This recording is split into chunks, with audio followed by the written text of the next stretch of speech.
are expected to consider this morning the establishment of the National Teaching and Referral Hospitals in Kenya. Is a motion by Senator for Taita Taveta County, Senator Jonas Maruma, who in his motion seeks to have the Senate urge the Minister of Health to establish national teaching and referral hospitals in the coast, eastern, northeastern, Nyanza, and western region, and not to only establish them, but ensure that they are properly equipped and with modern equipment, medical supplies, and personnel, and that the county governments do allocate more funds to their respective health dockets to adequately facilitate their county level 5 and level 6 hospitals in order to enhance provision of critical health services. According to the honorable senators, the establishment and the allocation of adequate budget for the healthcare facilities will reduce the demand for such services from the national teaching and the referral hospital.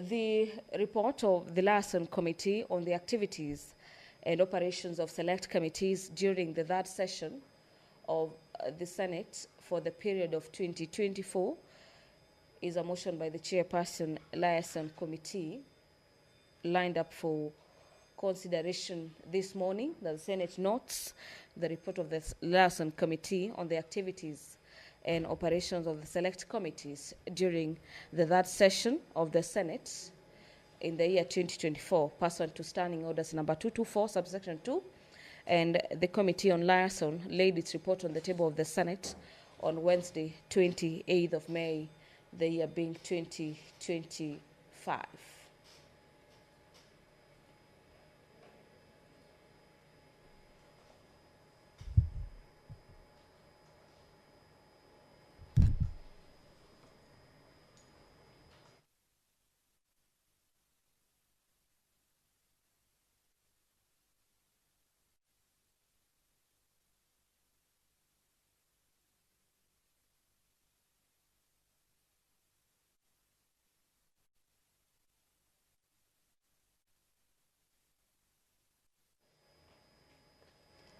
While the search for a quorum at the Senate is still ongoing, we have a deficit of just a few members to attain the quorum of 15 senators for the business to commence. And as that rallying call intensifies, the Senate this morning will be considering a motion on the report of the parliamentary delegation to the 2024 Joint United Nations Interparliamentary Union parliamentary hearings that were held in the United Nations headquarters in New York in the United States of America from the 8th to the 9th of February 2024. And this is a motion by Senator Veronica Maina that the Senate notes the report of the Kenyan Parliament delegation to the Joint United Nations Interparliamentary Union parliamentary hearings that were held in the United Nations headquarters in the New York. The caucus that represented Parliament of Kenya, or the Senate, at that hearing in the New York laid its report on that process that was held in the United States on the floor of the Senate on the 17th day of September 2024.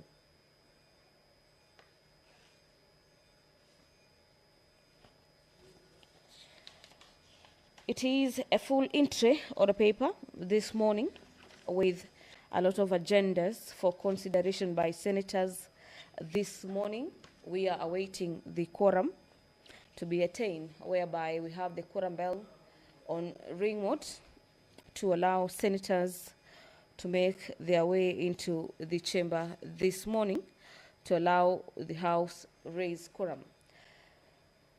Senator Moses Kajwang has a motion this morning on the report of the proceedings of the Parliamentarians' Dialogue at the Africa Climate Change Summit of 2023 that was held in the National Assembly's Chamber, Parliament Buildings in Nairobi, between the 3rd to the 6th day of September 2023. In the motion, the Senator for Homa Bay wants the Senate to note the report of the proceedings of the Parliamentarians' Dialogue at the Africa Climate Change Summit that was held in 2023 at the National Assembly's Chamber in Nairobi between the 3rd to the 6th day of September 2023. After the conclusion of the Africa Climate Change Summit, the report on the proceedings of that summit was laid on the table of the Senate on the 2nd day of October 2024.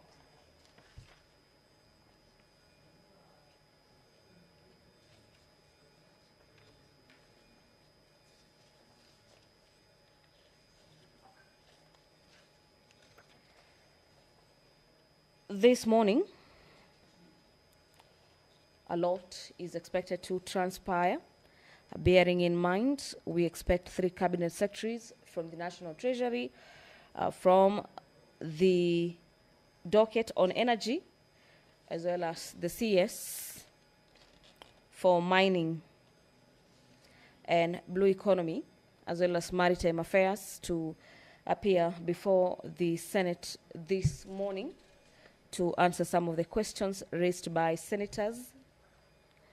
Allow me to take you through the concerns by the Senator for Taita Taveta County, who in motion number 11 in today's order paper is seeking to have the establishment of the national teaching and referral hospitals in Kenya. Senator Jonas Maruma states in his motion that aware that Article 43, subsection 1A of the Constitution of Kenya, Article 43, subsection 1A of the Constitution of Kenya provides for every person to have the right to the highest attainable standard of health, including reproductive health care, and noting that in Kenya we have 5 national teaching and referral hospitals, with Kenyatta University Research and Teaching Hospital in Kiambu County and Moi Teaching and Referral Hospital in Eldoret, Uasin Gishu County being the only ones outside Nairobi County. The Senator is concerned that bed capacity, medical equipment, and human capital in these national teaching and referral hospitals are not sufficient to absorb all patients seeking specialized treatment. And further, the concerns deepen that many Kenyans with critical health conditions travel for long distances in order to access specialized services in Moi Teaching and Referral Hospitals, this being Moi Teaching and Referral Hospital in Eldoret, it is only one, and Nairobi, where there are 4 national teaching and referral hospitals. This, according to the Honorable Senator, has led to the increase in the high cost of travel, augmented diseases, and in some cases deaths along the way, as Kenyans come from long distances to try and access healthcare facilities in the referral hospitals, being in Nairobi 4 and 1 in Eldoret. The Senator, through this motion, is seeking to have the Senate urge the Minister of Health to establish national teaching and referral hospitals in the Coast, Eastern, Northeastern, Nyanza, and Western region to decongest the population in Moi Referral Hospital and in the 4 referral hospitals in Nairobi County.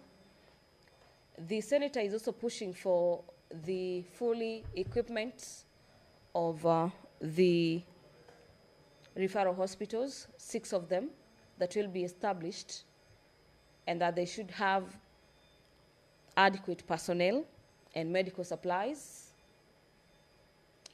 Remember, the issue of medical supplies has been an issue that has been affecting some of the hospitals, especially in counties. And the Senator also wants the county governments to allocate adequate funds to their respective health dockets to ensure they facilitate the county level 5 and level 5 hospitals in order to enhance the provision of critical health services to reduce the demand for such services from the national teaching and the referral hospitals. Pursuant to Standing Orders number 111, subsection 1 of the Senate, the House resolves that the debate on a motion not sponsored by the leader of the majority party or a committee shall be limited in the following manner. This is a notice of motion that will be moved by the leader of the minority party, that a maximum of 3 hours with not more than 20 minutes for the mover, 20 minutes for the majority party official responder, 20 minutes to the minority party official responder, and 15 minutes to each of the senators speaking, and that 15 minutes before the time expires, the mover shall be called upon to reply. Allow me to hand you over as the House has attained the quorum this morning. Enjoy your viewing.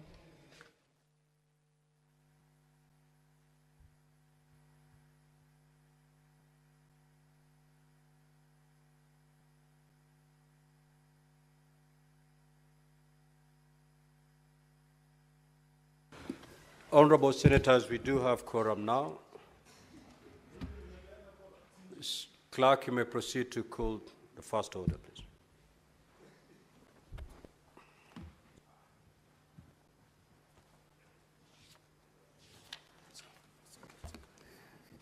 Order number 1, administration of oath.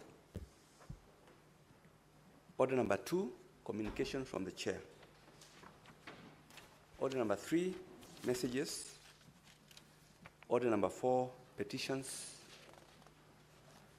Order number 5, papers. Order number 6, notices of motion. Order number 7, questions and statements. Now, Honorable Senators, we do have 8 questions to be responded to, and we have 3 CSs to do that. 4 of those questions are directed to the CS in charge of Treasury. 2 questions are directed to the CS in charge of mining and blue economy, and 2 questions are directed to the CS energy.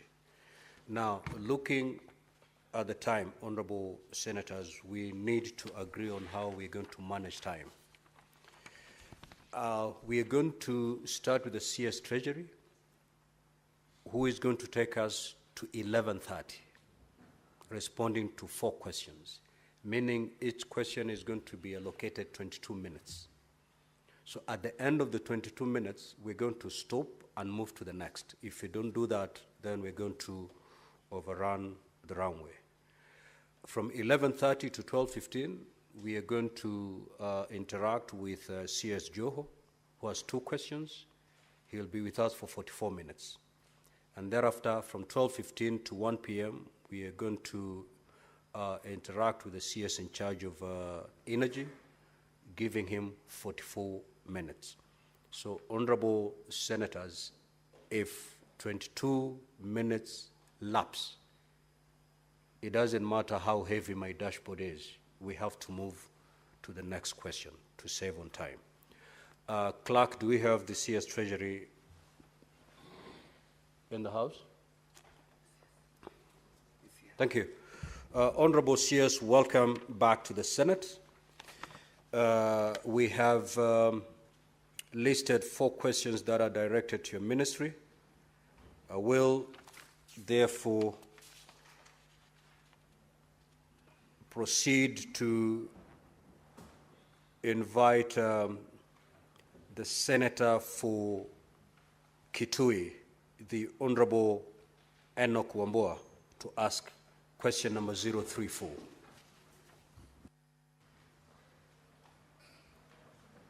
Clerk, please do the timing.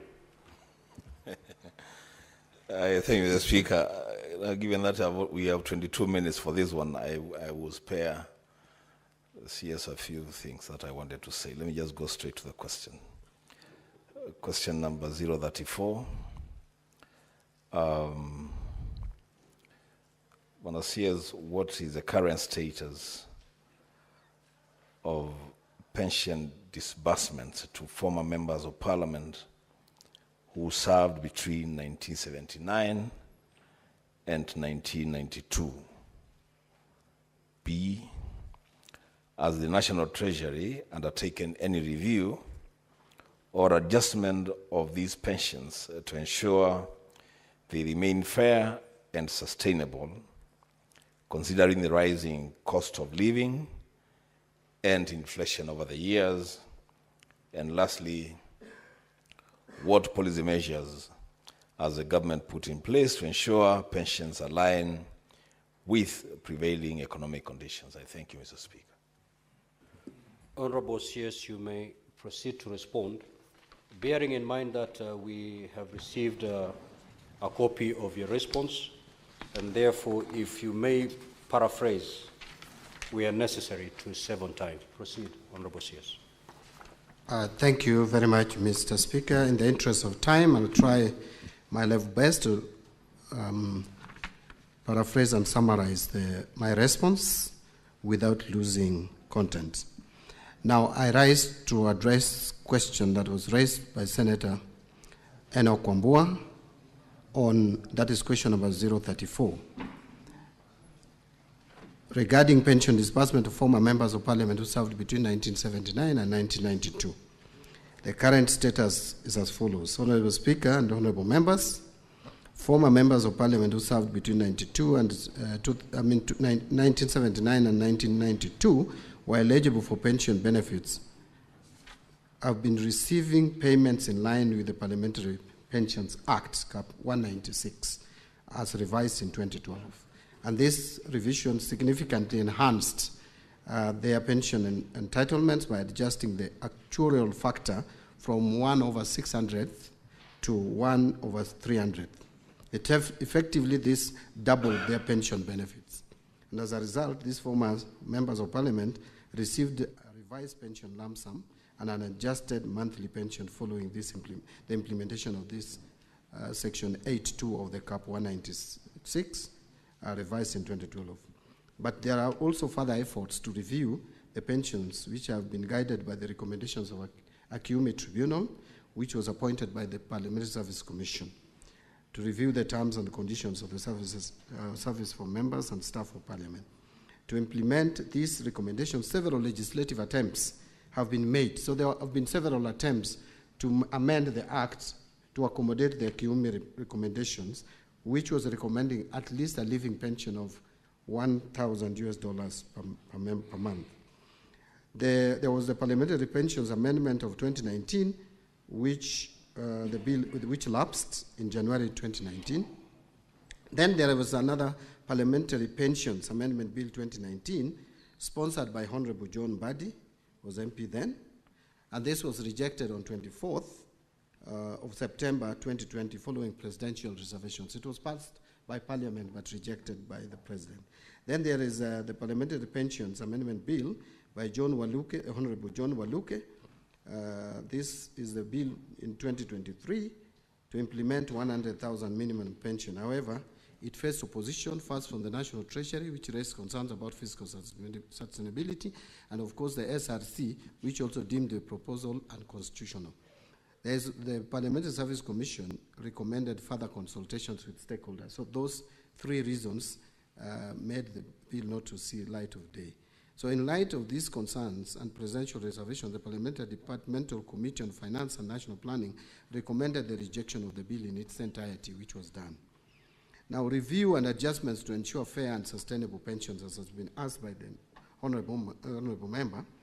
I wish to report that National Treasury has undertaken several measures to ensure pensions remain fair, sustainable, and responsive to the rising cost of living. And these include implementation of the Pensions Increase Act, Cap 190, which since 1st July 2005, pensions have been reviewed every 2 years with an increment rate of 3% to help pensioners cope with inflation and rising living costs. Number 2 is actuarial valuation of public service pension scheme. Regular actuarial assessments are conducted every 4 years to evaluate pension liabilities, funding levels, and sustainability. The other one is a comprehensive actuarial review is currently underway to ensure the long-term financial stability of the pension system. Legal reforms to strengthen the pensions framework. The government is implementing legal reforms to align public service pensions with our constitution and recently formulated national retirement benefits policy. These reforms seek to create a more equitable, transparent, and robust pension system while ensuring fiscal sustainability. Number C, the policy measures to align pensions with economic conditions. Honorable Speaker, to protect pensioners from economic shocks and inflation, the government has implemented the following key policy measures. One, we have increased tax exemptions on pension contributions from 240,000 per annum to 360,000 shillings per annum. What that simply means is that previously, before December 27th, when we passed the Tax Laws Amendment Bill, every month, pension up to 20,000 shillings per month or 200,000 per annum was exempt from tax if you contributed to a pension scheme. Now that has gone up to 30,000 shillings per month. This adjustment not only helps mitigate the effects of inflation, but also increase employees' disposable income, reduce payee liabilities, and promotes a stronger savings culture. This is one of the provisions in the Tax Laws Amendment Bill, which is now an Act of Parliament, that was very progressive, and we encourage Kenyans to support, and fortunately it was passed. The other one is tax exemption on pension benefits. The removal of taxes on pension benefits provides retirees with a higher post-retirement income, improving their financial well-being and ensuring a more comfortable retirement. I wish to report here, Mr. Speaker, that for those who may not know, that from 27th of December last year, anyone accessing his pension is now accessing it without paying any tax. And that is like saving 30% of your entitlement. And I think it has been very progressive. Those who have benefited from the same can attest to that. And also encouraging long-term retirement savings. These tax reforms create incentives for individuals to save more for retirement, strengthening financial security in old age and reducing dependency on government support in later years. We are also strengthening post-retirement medical care. Mr. Speaker, as you are aware, that we are now providing tax exemption on post-retirement medical contributions. If you are contributing to post-retirement medical scheme, you enjoy tax exemption. The other one is establishment of post-retirement medical funds. Treasury, through Circular Number 9 of 2024, authorized pension schemes to set up dedicated post-retirement medical funds, ensuring retirees have access to affordable and sustainable healthcare solutions. And Mr. Speaker, I'm sure you're aware that even Parliament is presently in the process of setting up this fund to take care of retired members of Parliament in their medical needs when they retire. And this is to all public servants. Development of an end-to-end pension administration system. The government is investing in a modernized pension administration system that leverages advanced technology to improve efficiency and scrutiny. We are also integrating blockchain and biometric technology, which will enhance the security of pension management, ensure real-time tracking of pension disbursement, and eliminate delays in pension processing. In fact, we are looking towards, in terms of integration of IFMIs for timely remittances, the system will be fully integrated with the Integrated Financial Management Information System. The aim here is to transfer retirees automatically from being employees earning a salary to retirees earning pension benefits without going through rigorous steps of processing your pension. It should be seamless. From 1 month to the next, if you retire, you should start getting your pension. And these reforms collectively strengthen retirement security, improve pension fund sustainability, and enhance post-retirement quality of life. Honorable Speaker, the National Treasury, in conclusion, remains committed to ensuring that pension benefits for former members of Parliament and all public service retirees are fair, sustainable, and responsive to economic conditions. We will continue working with stakeholders to explore feasibility solutions that uphold fiscal responsibility while ensuring retirees receive their rightful entitlements. I thank you. Senator Wambua, you may ask your 2 supplementary questions. Honorable Senators, let us avoid speeches. Sure. In the interest of time, go straight to the question. Thank you, Mr. Speaker. Mr. Speaker, 2 quick ones. On question number 1, I expected the CS would give us actual amounts. Actually, that was my biggest interest. With the public money being used to pay pensions, I thought he would give us the actual amount, the lowest, what amount of money is the lowest pensioner earning and the highest earning. Because that will inform his response to the benefits that they have gotten from tax exemption. Then lastly, Chair, the second question would be, seeing as it were that the CS was himself pushing this agenda when he was a member of parliament, and now he's seated where he was pushing that agenda, will he continue with this, or was he just playing politics? Thank you.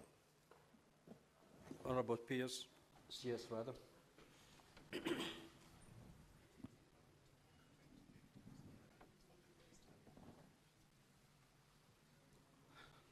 Thank you. On actual amounts that these members earn, I may not have the actual figure, but I'm told the lowest is in the region of about 28,000 shillings per month. It is fairly low, and that is why there was a recommendation from the Kiumi Commission to push it up to a living pension of at least 100,000 shillings per month, or 1,000 US dollars per month. It was, I think, put in US dollar terms. But this, I want to repeat again, that you can only be able to change it if you amend the law, because the law as it is, you cannot change the actual amounts that these honorable members or former members of parliament earn. In terms of the CS pushing the agenda, yes, I pushed the agenda as a legislator who has the powers to legislate. Now I don't have that power. That power is with members of parliament to push for legislative amendment. I can only propose to parliament for an amendment, but I think this is a matter that parliament is well seized of. Parliamentary Service Commission is there, which is concerned with the welfare of members, both present and former, and if there is supposed to be any adjustment on pension entitlement to former members of parliament, the right people to push for that would be the Parliamentary Service Commission and members of parliament. Thank you. Senator Fomeru, the Honorable Gathuri Murumbi. Honorable CS, just note down those questions, because I'll be calling upon a number of senators so that you can respond to them at a go. Thank you, Honorable Speaker. Honorable Speaker, the last time the CS was in this House, I raised a question concerning former councillors. You can see issue about the pensions and gratuity and honorarium is really recurring every time. So you tasked the 3 committees of this House, the committee, JLAC, Labour, and Budget and Finance, and the National Treasury, to sit down and come up with a legal framework to facilitate the payment of honorarium and monthly pension to former councillors. So, Mr. Speaker, the 16 days you give have lapsed.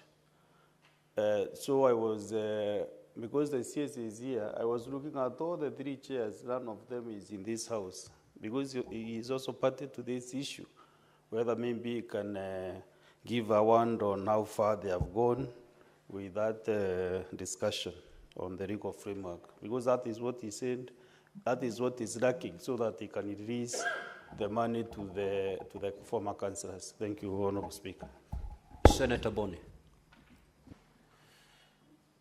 Mr. Speaker, my question is on policy. There is a member of parliament from Bungoma who served 4 terms. But after serving 2 terms, it was interrupted. He started enjoying his pension. Then he came back, served another 2 terms. Now when he's gone back, he's unable to enjoy pension of 4 terms. Is it the policy of the government that such a member of parliament should be denied to enjoy pension of 4 terms? Instead, he's being referred to the first 2 years. first 2 terms, Mr. Speaker.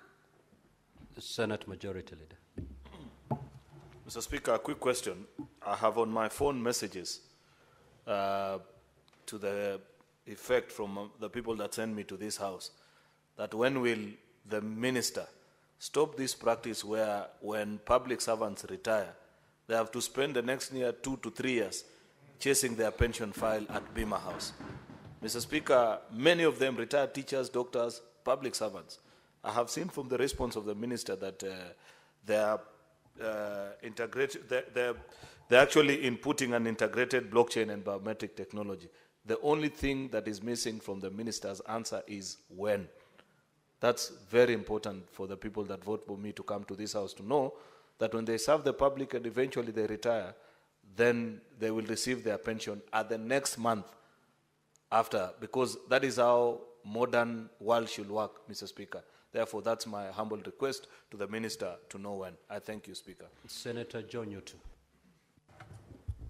Thank you, Mr. Speaker. My question is not very different from what the majority leader has asked, and it particularly concerns teachers and police officers who are retired. Mr. Speaker, you will be told by the TSC, once you follow up, that the TSC has made all the necessary documentation and referred the same to Treasury. And why there are delays is because there is delayed disbursement by Treasury.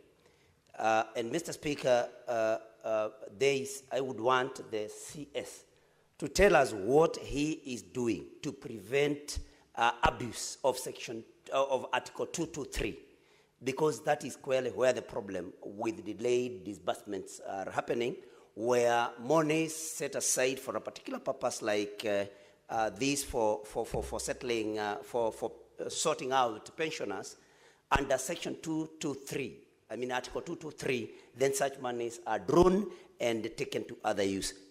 What is the CS doing to see to it that there is no abuse of Article 223? Thank you, Mr. Speaker. Senator Miraj. Asante Bwana Spika, swali langu halitakuwa tofauti na kiongozi wa wengi bungeni. Tuko na tatizo sawia katika sekta ya posta. Wale waliostaafu bado wanahangaika kutafuta marupurupu yao ya uzeeni. Tungependa waziri atueleze kuna shida gani wakati watu wametumia ujana wao kuitumikia serikali yetu, na wanapostaafu, wanapofika uzeeni, wanaanza tena kuhangaika kutafuta kiinua mgongo chao. Senator Lenku. Thank you, Honorable Speaker. I think we also have the same sentiments on the issues of KCC staff, where we have a problem that 300 million has been a problem for retirees who retired so many years ago. And the national government, the government has never paid these retirees 300 million only, and that case is National Treasury. Could the Cabinet Secretary just shed the light on that? Otherwise, they will die before the 300 million paid. Senator Eddy. Thank you, Mr. Speaker. Apart from people who don't get pension, there are people, Mr. Speaker, who actually get their pensions and they get stolen. I wanted to ask the CS whether he's aware that this is a project that is going on, where pensioners, especially teachers, we have got a number of cases that there is collusion with banks where their money gets up being defrauded from them. And specifically, if he's aware, what is the regulator under him doing, that is the CBK, to be able to deal with these issues in conjunction with the Treasury as well? Honorable CS, you may respond. You have exactly 6 minutes to do so.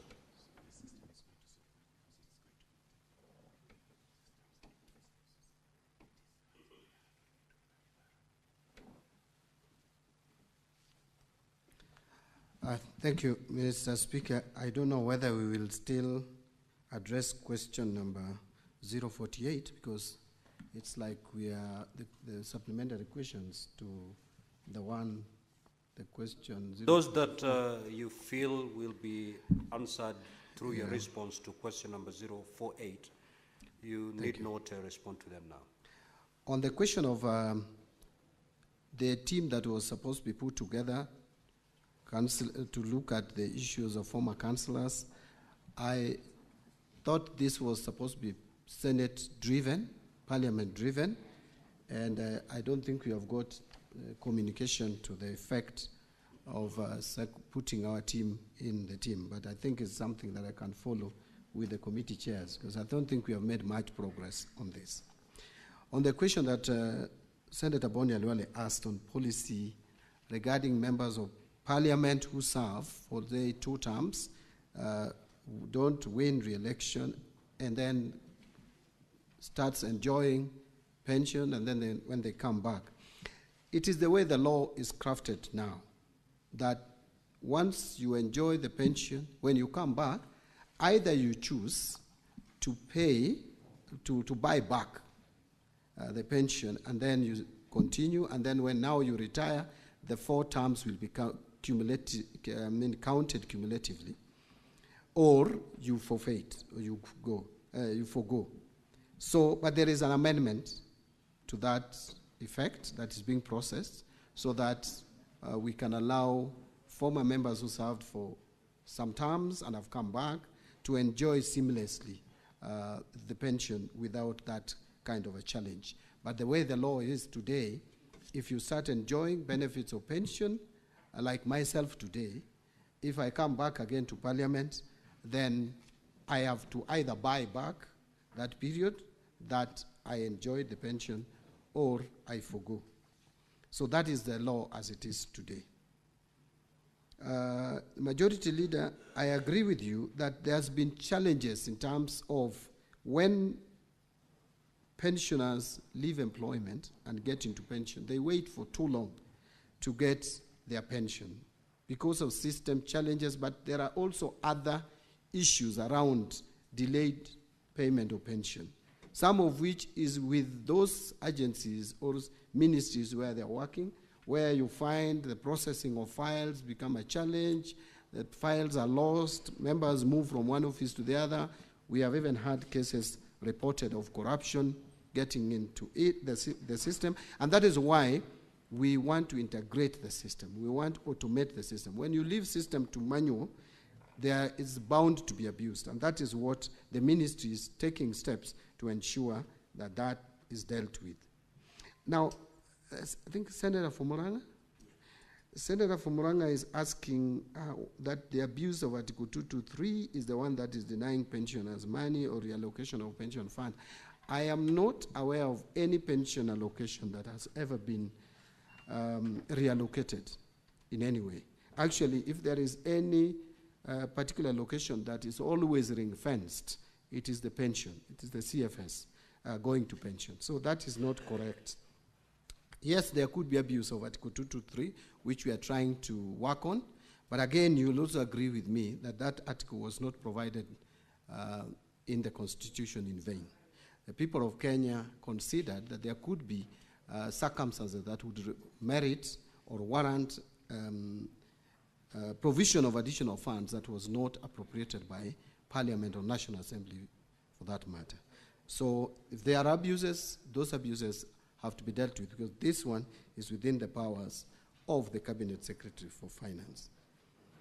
On the issue of poster employees and KCC, RBA has already put staff receivers in place to work out on how to pay these creditors, along which part of the creditors are former employees, because these are companies that faced challenges, especially Posta, the pension scheme for Posta. So there is already a process going on to make sure that that is addressed. Finally, on Senator Eddie Okech's question of defrauding pensioners by banks, if we automate this automatically, will be dealt with through automation. When you allow manual systems, it is open to abuse. And we have also identified that some pensioners have been defrauded through collusion, even between pension staff and also the bank staff. And that is something that we're addressing through automation. Thank you, Mr. Speaker. We will now move to Question number 035 by the Senator for Kirinyaga County, Honorable James Murango. You may proceed to ask your question. Thank you, Mr. Speaker. My questions are as follows. A, could the Cabinet Secretary provide a breakdown of all taxes and levies imposed throughout the entire tea supply chain? And B, what specific taxation measures is the Ministry planning to implement in the financial year 2025-2026 to eliminate double taxation and other unnecessary taxes that overburden farmers and stakeholders in the tea industry? And last, could the Cabinet Secretary outline the challenges faced in previous attempts to eliminate some of these excessive taxes and levies on tea and explain actions taken to address them? Thank you, Mr. Speaker. Honorable CS, you may respond. Now, Honorable CS, I note that the response is fairly lengthy. In the interest of time, please just try to paraphrase it, because we have, we already have hard copies with us. We'll be following as you paraphrase. Yeah, thank you, Mr. Speaker. I notice also that my response is fairly too long. I will not go through my response in the traditional way. So, question number 35 by Senator James Murango was on taxes and levies imposed throughout the entire tea supply chain during Senate plenary.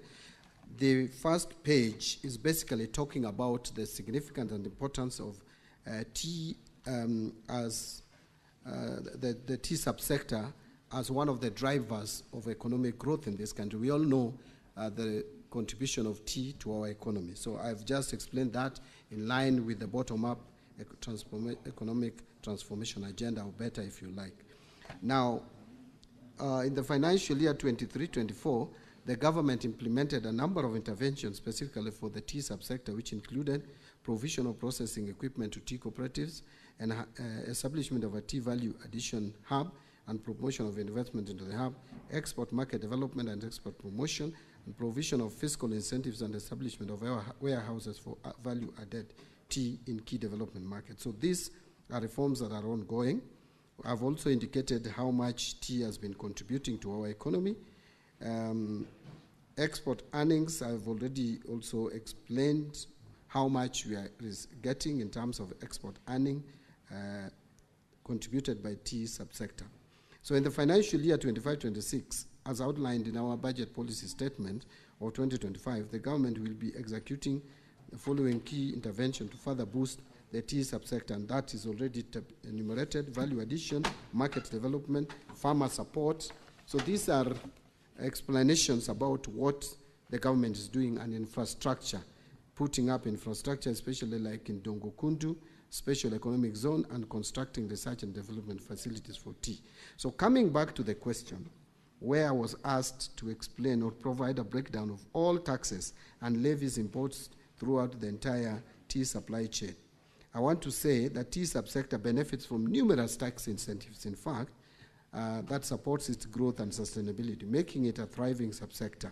So this subsector is one of the subsectors that is actually cushioned, that is actually enjoying incentives, as opposed to getting to a sector that is subjected to additional taxes.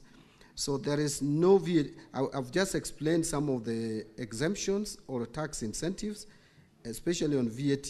I have said that there is no VAT charged at this level, at the farming level for tea. There is no VAT on inputs such as fertilizers. There is no, there is agricultural services are exempt from VAT.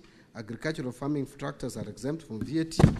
I've also indicated that imported agricultural machinery used for land preparation are duty-free, but only attract VAT at 16%. Railway development levies at 2%. IDF is at 2.5% of the customs value. Tea processing, 100% investment deduction by tea factories located outside the cities of Nairobi, Mombasa, or Kisumu are also exempt. In fact, I think we should now add Eldoret and Nakuru, although there is also a thinking that we should remove this requirement at all of only cities, because cities are becoming many, and again, we feel it is unfair to the cities. Machinery used for tea processing is currently duty-free under EAC common tariff, external tariff. Income of an entity, including tea processing factories, are charged corporation tax at the rate of 30% like any other factory. Processed tea sold in the domestic market is subjected to VAT at 16%. Transportation services on unprocessed tea are exempt from VAT, and processed green tea is VAT exempt, and locally purchased tea for value addition before exportation is zero rated. Marketing and distribution. Under marketing, tea brokerage services enjoy exemption from VAT. Locally purchased tea for value addition before exportation is zero rated. So, Honorable Speaker, manufacturers of packaging materials locally for uses by exporters of locally produced goods such as tea and horticultural products import raw materials duty-free under the ESC duty remission scheme. Packaging materials of all goods, including packaging for tea, also attract 16% like any other. Imported packaging materials attract excise duty at the 25% of the excise value, but I will give the latest information about that. Various government agencies charges fees or levies for services rendered to producers or manufacturers. Now, but I want to just point out, Honorable Speaker, two things. That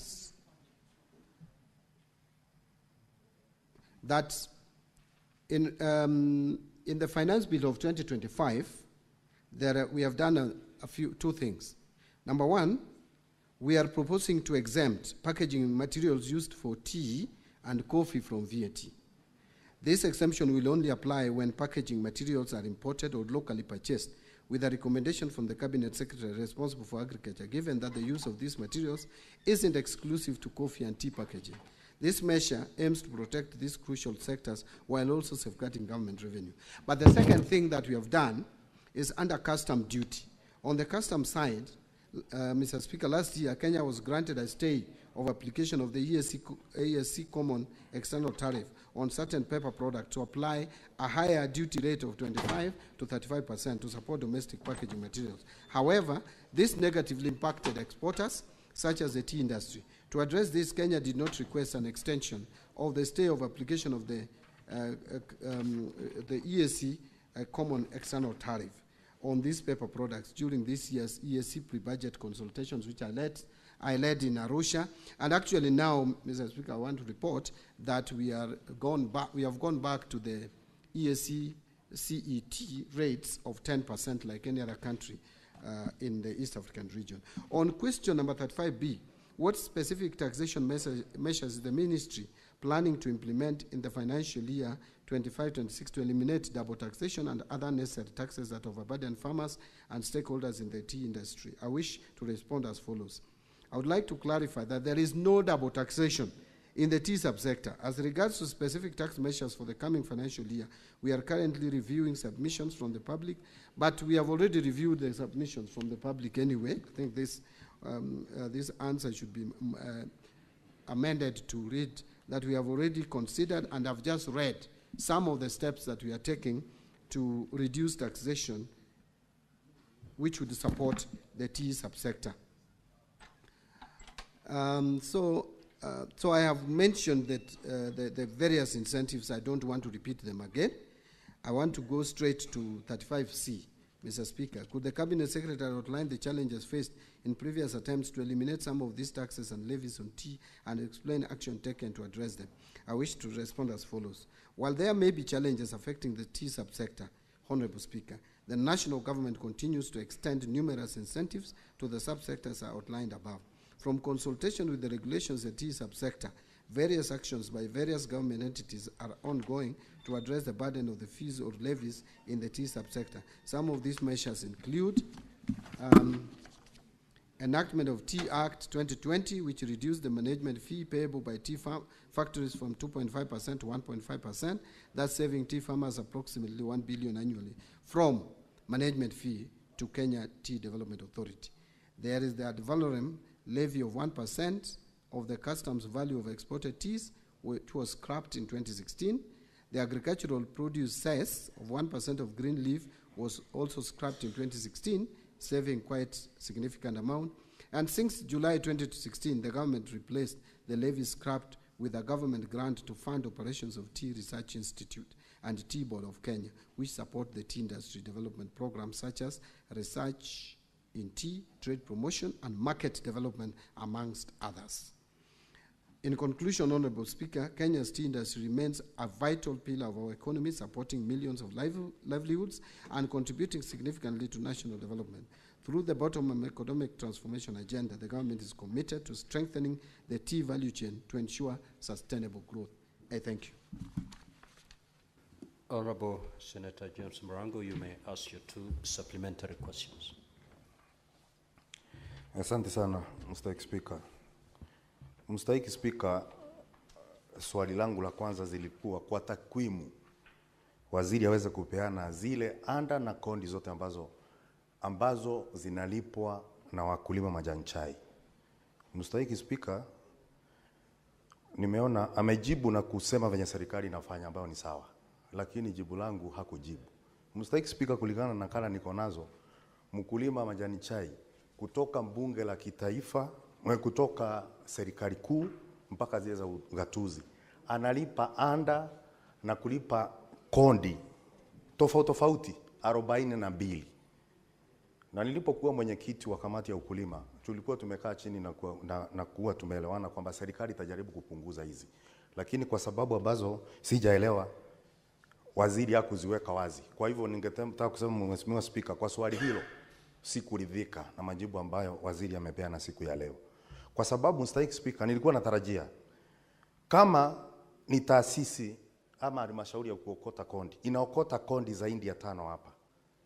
Ukiangalia halmashauri ya Nema ina kondi inaokota. Ukiangalia kama ni taasisi yafa kuna kondi inaokota. Ili tuweze Mstahiki Speaker, kujibu swali hili na kuendelea mbele, ningeomba waziri anapoenda anijibu hili swali ili niweze kusema na asema. Swali la pili, Mstahiki Speaker, ni kwamba katika bunge la kitaifa kuna nakala ambazo waziri aliweza kupeleka pale mwaka huu, ambayo ilikuwa ina kondi mpya ambazo zilikuwa zinafaa pia kutozwa wakulima kahawa. Mstahiki Speaker, hiyo sheria bado iko katika bunge la kitaifa na niko na nakala hapa ambayo iliwekwa katika gazeti la serikali. Ningetaka kuuliza waziri, kilimo cha msingi kitawekwa kondi mpaka lini? Kwa sababu nchi zinazoendelea kilimo cha msingi akiwekangu kondi na anda ili mkulima aweze kunufaika na mazao yake. Asante sana, Mstahiki Speaker. Honorable CS, you may proceed to respond. Mr. Speaker, I tried to put together some of the taxes that are and levies that are put or charged on tea, right from the farming level. I put a paragraph. The tea processing, I put a paragraph. Marketing and distribution, I also put a paragraph. If the honorable member has any other levies that need not to be there, I think the best thing to do is to recommend for those levies to be removed. But as far as I'm concerned, I have enumerated what I am aware of are taxes and levies on tea. I think he has talked about some amendment that is in Parliament to put some charges on coffee. Yes. Maybe you, Honorable Speaker, with your permission, you can explain again. You can come and repeat the question again. Mstahiki Speaker, ukinipa nafasi nitamwonyesha waziri.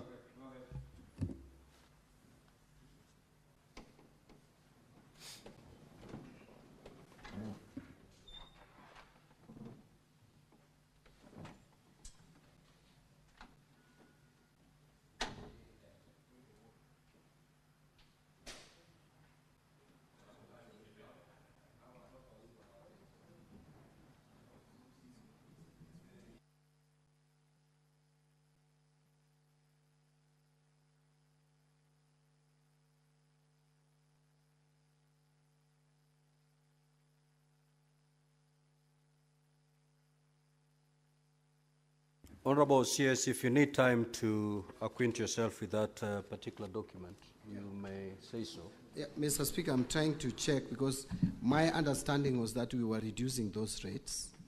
And so it's just demonstrated to me the rates that are on the first schedule and the second schedule. My understanding is that those rates were coming down. But if they are going up, I may need to check and address that. But I am almost certain that the rates were higher than what is being provided. And so what we are trying to do is to reduce the rates to make coffee more competitive, Mr. Speaker. Senator Edwin Sifuna. Honorable Speaker, in line with the question by the Senator for Kirinyaga on measures to reduce double taxation, unnecessary taxes, and overburdening of farmers and Kenyans in general, I would like the CS to address one question. Honorable Speaker, we have heard the ministry, actually the CS himself, taking credit that this year's finance bill has no new taxes. But I know it's credit to the Gen Z who have struck the fear of God in this government. They will not attempt to bring new taxes. What are you doing about existing taxation, Cabinet Secretary, that you found, including the housing levy, the increase in pay, and VAT on fuel, that has seen the cost of taxes on a liter of petrol exceeding the cost of the product? I thank you, Honorable Speaker. Senator Mofai. Thank you, Honorable Speaker. Mine is a supplementary question. Says Treasury. Honorable Speaker, this country has witnessed for decades some grievous disparities in distribution of developments across the country. Talk of roads, talk of water, talk of industries and so forth. So as the minister in charge of the national granary, is there any written policy that is supposed to guide you on how you are supposed to distribute the national developments? And I'm asking this, Honorable Speaker, on behalf of very many Kenyans. You find some areas have been neglected for decades. Other areas are endowed with better roads, water, and so forth and so forth. Is there any existing policy, for that matter, that a Kenyan can quote maybe from Tharaka or from Northeastern or from any other part of this country where there are no such kind of developments? What is it, what criteria do you use to determine where you are supposed to put up roads, where you are supposed to put up water, and so forth and so forth? Is there any existing policy for that matter? Thank you, Honorable Speaker. Honorable CS, you may, if in a position to respond to that question, you may, because it is not related to the primary question. The Senate Majority Leader. Mr. Speaker, I have a question to the Cabinet Secretary in regards to his response on page 6. Unfortunately, Minister, I'll have to tell you that none of these items that you have listed was done to the tea farmers. This is a topic very close to my heart, and therefore I know every single intervention that is done.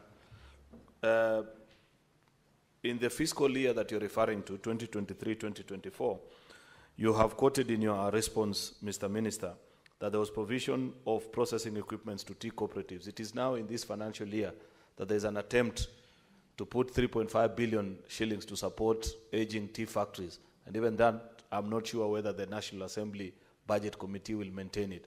So I'll have the minister check with his records and the people in the ministry whether any of this has been done, because to the best of my knowledge, there is no tea cooperative that was supported with this. With regards to establishment of this, what is calling Tea Value Addition Hub, construction is yet to begin of the common user facility that the government promised tea farmers in the country. And therefore, it will be important for the minister to let us know when construction of this common user facility will commence. There was a promise of £1 billion shillings to KTDA through its subsidiary Ketepa that this was going to be set up in Kericho. I do not know to this date, Mr. Speaker, when that facility will be available for farmers. The same can be said, Mr. Speaker, about Part C of his question, because it needs to be quantifiable. If the minister had given us the specific figure of how much that export market development the government committed to, we'd appreciate, because it is one of the interventions that we seriously need. Lastly, Speaker, just a comment to the minister, because, you know, we are representatives of people, and when there's an opportunity, I appreciate that transportation of tea to factories is VAT exempted. I do not understand, Mr. Minister, why in every finance bill, last year it had to be removed, and even in this year's proposal, transportation of sugarcane to factories is subject to VAT. I don't know why at Treasury they want to treat tea farmers and sugarcane farmers separately, yet they are all citizens of this republic. So while I appreciate what is done for tea farmers, I'd wish that the Treasury does the same for sugarcane farmers as well. I thank you, Mr. Speaker. Honorable CS, you have 3 minutes to respond. Thank you, Mr. Speaker. I'll try to be fast. Yes, it is true that we have not made major changes in taxes that would disadvantage the taxpayer or individual taxpayers in terms of reducing their disposable income. And this was a commitment. Yes, I know Senator Sifuna is attributing it exclusively to Gen Z. Partly true, partly not true. Honorable Senator Sifuna very well knows my stand on taxes. Even before I joined the cabinet or the executive, I am one person who does not believe that higher taxes would lead to more revenue or higher tax rates. And that is my stand. I've spoken about it. Maybe we share that idea with Gen Zs, but so it cannot be exclusively the Gen Z's ideas. And I think the government is also sold into the idea that now, where we have reached, we cannot go further to reduce disposable income. On housing levy, I think there is a discussion around seeing how to restructure it, because again, it has serious benefits, in my view. Quite a number of projects are coming up, but at the same time, the individual employees, those with pay slips, have complaints, which you cannot ignore.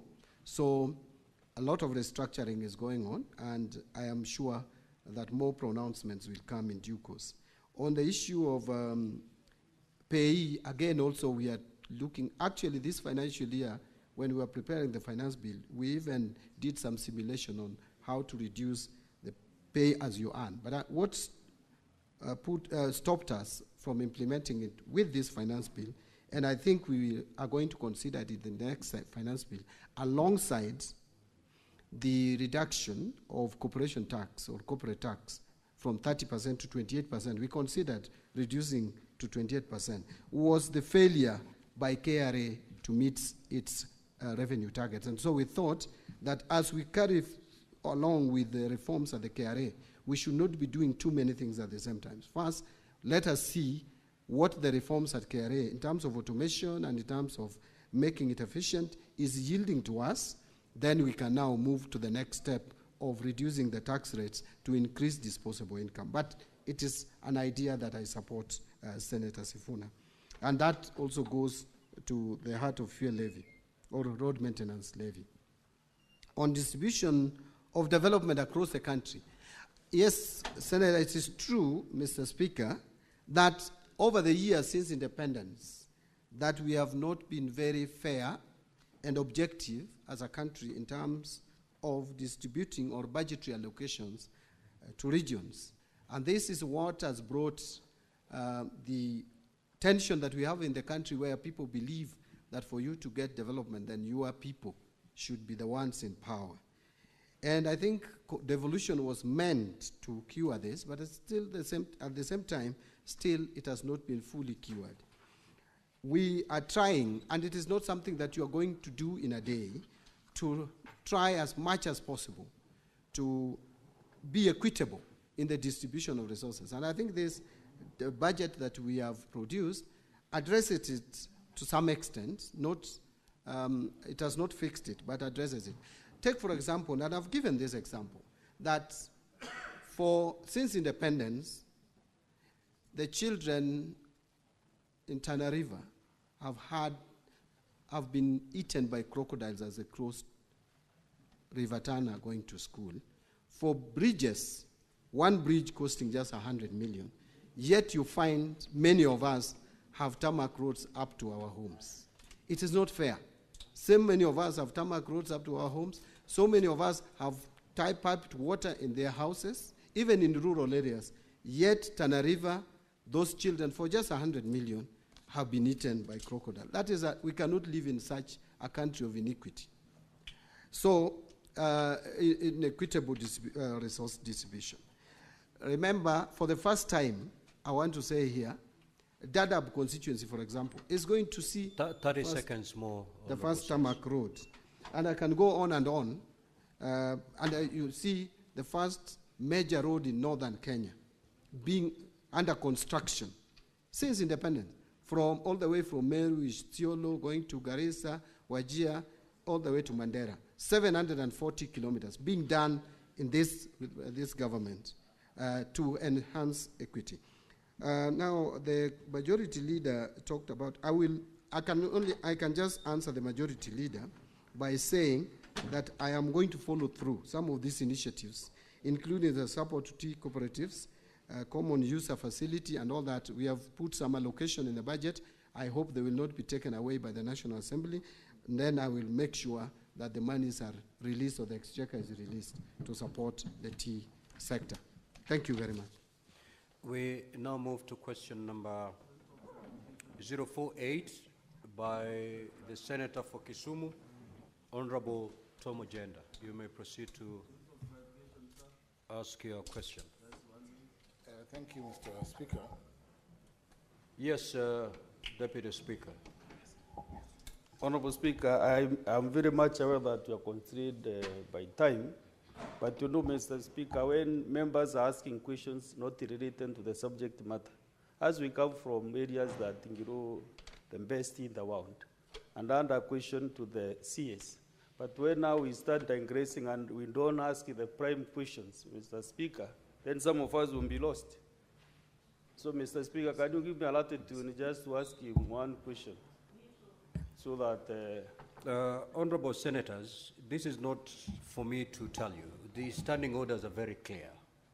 On, if you read Standing Order 51C, 7A and B, it's very clear that one, you need to ask one question, and that one question must be related to the primary question. Now, if you take to the floor and give us a speech, time doesn't stop running.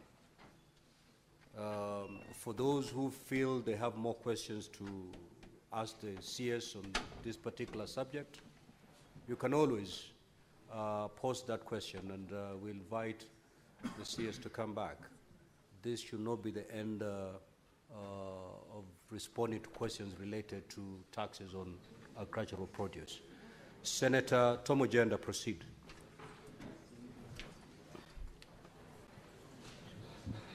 Thank you, Mr. Speaker.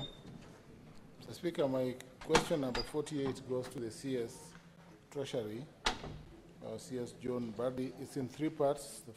Four parts. The first part, what immediate measures are being implemented by the government to address the extensive days in processing pension claims for retired civil servants of various levels, Mr. Speaker?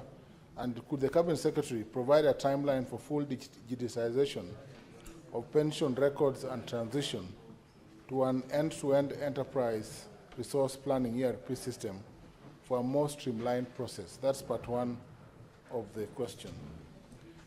Mr. Speaker, part two is on the processing of pension and the pervasive corruption claims. How is the ministry addressing the pervasive corruption and bribery within the pensions department, including claims of pension payment to non-existent or ghost pensioners?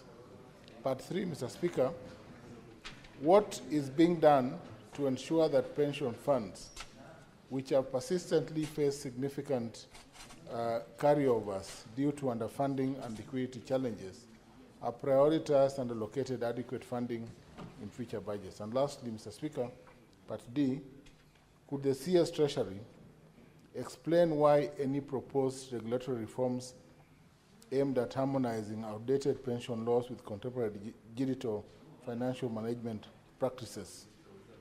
Thank you, Mr. Speaker. These questions are born out of the delays in payment to pensioners. Thank you, Mr. Speaker. Honorable CS, you may proceed to respond.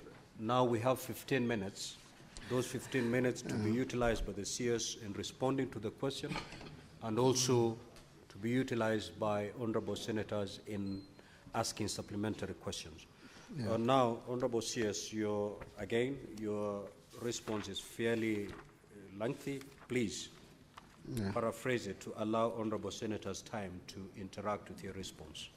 Yeah, thank you, Mr. Speaker. I think I'll take 3 minutes just to go through the response. I'll not read it verbatim. Measures being implemented to address delays in pension processing and the transition to a digitized pension system. A number of steps we are taking for comprehensive review. One is timely submission of retirement notices. Employers are required to notify employees of retirement at least 1 year in advance, and to submit pension claims to the pension department 9 months before the official retirement age. Number 2, verification and documentation. Pension payments are contingent on complete and accurate documentation from retirees and employers. Incomplete submission, disputes, and litigation. Number 3 is processing at the pension department. Once a complete pension claim is received, the department processes it within 90 days, as stipulated in the National Treasury Citizens Service Delivery Charter. Then we have exchequer releases, which is also another challenge. Payment of pension gratuities depends on the availability of funds, which is influenced by national revenue inflows. So to improve efficiency, these are the measures that we have taken. One is deployment of pension officers to key MDS. So we have made sure that key MDS, like TSC and others, have pension officers. The National Treasury has deployed 18 pension officers to the Teacher Service Commission, for example, to expedite the verification and submission of the pension claims. Number 2, strict enforcement of early submission policies. MDAs are mandated to submit pension claims 9 months before an officer's retirement date. Number 3, system enhancements and technical support. That is, pensions management information system is undergoing significant upgrades to reduce manual interventions and improve efficiency, and also enhance data security. Review of the pension legal framework is also being undertaken to align with emerging needs and improve the sustainability and efficiency of pension payments. National Retirement Benefits Policy. The Cabinet has approved the National Retirement Benefits Policy, which was approved on 3rd November 2023. This policy aims to harmonize retirement benefits, improve governance, and enhance sector growth. Public awareness and sensitization is also ongoing, is also being conducted, workshops being conducted, and sensitization programs on retirement. Recruitment of additional pension officers. To enhance processing capacity, the Treasury recruited additional pension officers in 2021, followed by 6 deputy directors in 2024, with specialized expertise in pension administration. Number 8 is the re-engineering of the pension management information system. The Treasury has onboarded a contractor to develop an enterprise resource planning solution which fully digitizes pension, and that online claim submission will be done, self-service portal, automated approvals, integration with key government databases is also being addressed. So number B was the question. So the system is expected to be fully rolled out by 1st July 2025. This will help us now, like what I said before, that we will automatically transit those who are from the payroll to the pension payroll. Addressing corruption and bribery in pension administration. First, we are doing the following. Strict pension verification procedures that it's being instituted, and this will help us reduce errors, fraudulent submissions, and unauthorized payments. Collaboration with financial institutions, like the case that Senator Eti Ukech spoke to earlier. We are working with commercial banks and financial institutions to monitor dormant pension accounts, flag suspicious activity, and prevent unauthorized withdrawals. Open plan office layouts. Pension Department has restructured its office setup to enhance transparency and accountability, reducing opportunities for unethical conduct. Decentralization of pension services through Huduma centers, following retirees to access services without unnecessary bureaucracy or middlemen. Number 5 is integration with the National Death Registry. The Treasury is integrating biometric verification with the National Civil Registry to detect deceased pensioners in real time and prevent continued payments to non-existent beneficiaries. Biometric pension verification and e-pension system has also been implemented. Collaboration with the investigative agencies to deter cases of corruption. Now, number C is ensuring adequate budgetary allocation for pension payments. That was also asked. The Treasury is committed to ensuring that pension obligations are fully funded and liquidity challenges are minimized. And to achieve this, prioritization of pension payments. Pension payments are treated as a first charge obligation in the national budget, ensuring they are allocated sufficient funds. So it is in the CFS as a first charge. Addressing carryovers and cash flow constraints. Outstanding pension obligations due to cash flow challenges are prioritized in the subsequent budget cycle. Like 2023-24, we carried forward 23 billion. That is pension unpaid at the end of the financial year. That became the first charge and was paid in the 2024-25. But that has also put a strain on our 2024-25 finances. But now I'm happy to report that as we speak, in fact, between 30th of April and 21st of May, it would interest you, Mr. Speaker and the honorable members, that within those 3 weeks, we paid a total of 17 billion, 17.4 billion to the pensioners. And now we have a balance to pay of only 16.9. So compared to last year, when we carried over 23, up to date, and the year is not yet over, we have 16.9 billion to pay. And I think we are going to do much better than last year, although we should do 100%. Addressing carryovers, I've spoken to. Timely issuance of monthly pensions, again, that is one of the steps that we are taking. Regulatory framework for pension administration. The National Retirement Benefit Policy approved in November 23, together with the provisions of the Constitution, provide the foundation for modernizing and aligning pension laws with contemporary economic and demographic realities. In line with this, the government is implementing key regulatory reforms, which are as follows. The legal reforms, we have on the scope, the Task Force on Public Service Pensions Legal Framework, formally appointed on 17 September 2024, is tasked with reviewing existing pension laws and identifying gaps and hinder effective service delivery. Then there is legislative and regulatory amendments. The task force will propose comprehensive reforms to enhance efficiency.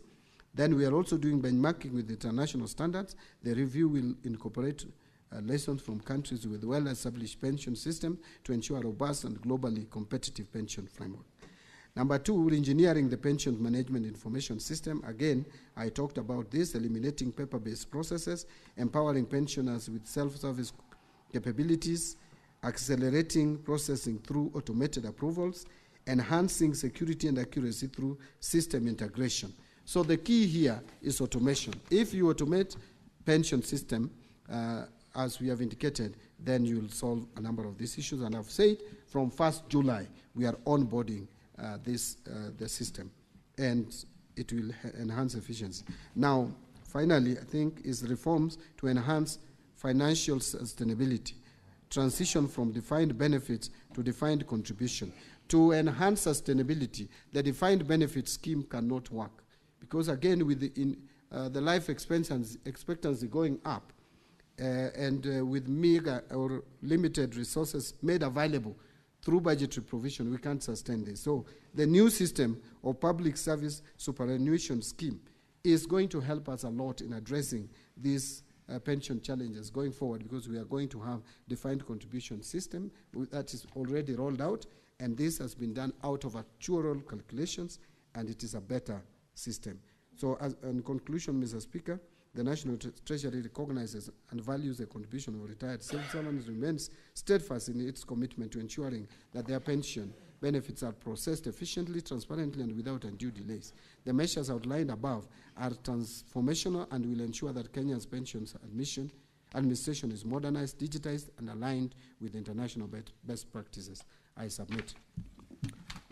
Honorable Ojenda, you may now ask your 2 supplementary questions. Thank you, Mr. Speaker. Mr. Speaker, I did not declare that both the CS, myself, and Senator Sifuna in this broad-based government But I will still ask the follow-up question, Mr. Speaker. But it is true. It is true. It is true. Mr. Speaker, let me proceed. Let me proceed. What is the point of order, Senator Sifuna? I get extremely irritated every time people come here, and instead of addressing the matter at hand, it is irrelevant.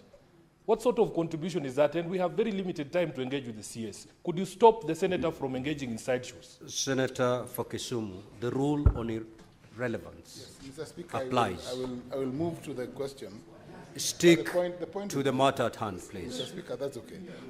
Mr. Speaker, my supplementary question is on the point that the CS has addressed the public superannuation pension scheme. Mr. CS, address us why there has been delay in processing pension funds for police officers and retired TSC officers under the Public Service Superannuation Pension Scheme. And when will this be paid? Because there's a delay, a patent and palpable delay. But we are still in the same system, Mr. Speaker. Thank Honorable CS, you may respond. Thank you, Mr. Speaker, and thank you, Senator Ojienda. Yes, we have noticed, it has come to our knowledge that there is a delay in processing of pension entitlements to various civil servants under this Public Service Superannuation Scheme. And this has been occasioned by lack of policy guidelines, which we have processed, and we are almost concluding. And the moment that is done, then the pensions will be processed more or less like 2 weeks. So it is something that we are acting on. We are aware, we are alive to that challenge, and we are addressing it. Thank you. Senator Kinyua. Thank you, Mr. Speaker. Mr. Speaker, I just wanted to hear the comment of the Cabinet Secretary concerning very serious issue raised by the Auditor General on the issue of NSSF. Thank you. Senator Abbas. Thank you, Honorable Speaker. My supplementary question that on the CS, in relation to delays of pensions. In the past, we used to have disease thresholds where the aged pensioners used to access their money and through the post banks. But of late, they've been told to go to banks. And some of these guys don't even have enough money to pay for the rate for the banks. So what measures are you placing in place so that at least these senior citizens can be able to access their money easily? Is there a plan for you to develop? One other thing is, why don't you have some treasury, pension offices in some part of the regions? So at least instead of farmers, pensioners coming up to here, to Nairobi, and having problems in this place, they could be able to take money from the regional places. Senator Abbas, you are entitled under standing orders to ask only one. So, no. Senator Karungo Thangwa, Senator Mudama, Honorable CS, you may proceed to respond.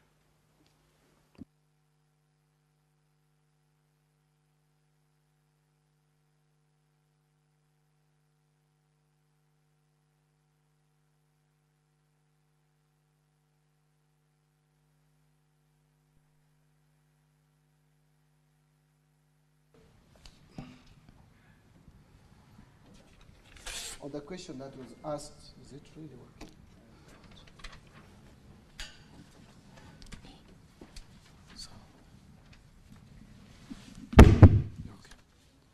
It's much better. Now, on the question by Senator Kinyua on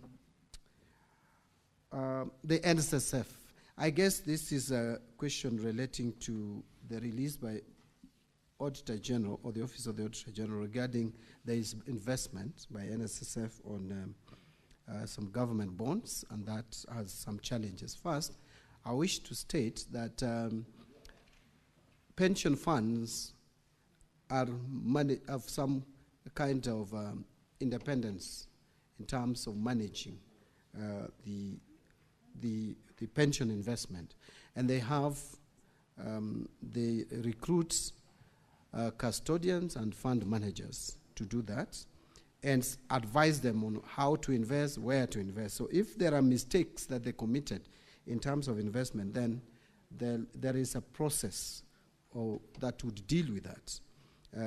As the Auditor General has flagged it out, and already I am aware that a parliamentary committee is on this matter. I would only wait for the parliamentary committee to conclude its work, make recommendations. That is Public Investment Committee of the National Assembly, I think. Make its recommendations, and then action can be taken, especially if there is any action regarding policy direction that the National Treasury needs to put in place to deter any future involvement. Because again, in terms of actions for someone who has deliberately, if there is any deliberate act, then that we have relevant departments and offices dealing with that. On the issue of pension officers being deployed, we are trying to move away and make this work, this whole question of managing pension be automated. And so we are having a self-service portal we are putting in place that they don't have to move. The pensioners don't even have to move anywhere. Even at the comfort of their homes, they can access almost all the services that they need without going, including if they have a system of accessing their banks. They would just file documents and start withdrawing money to their phones from the bank, and it becomes very easy. And we have also put in place services at Huduma centers to support this. Thank you. I think that's what I would say on this. Thank you, Mr. Speaker. Thank you. We shall now move to question number 79 by the Honorable Senator Karen Nyamu.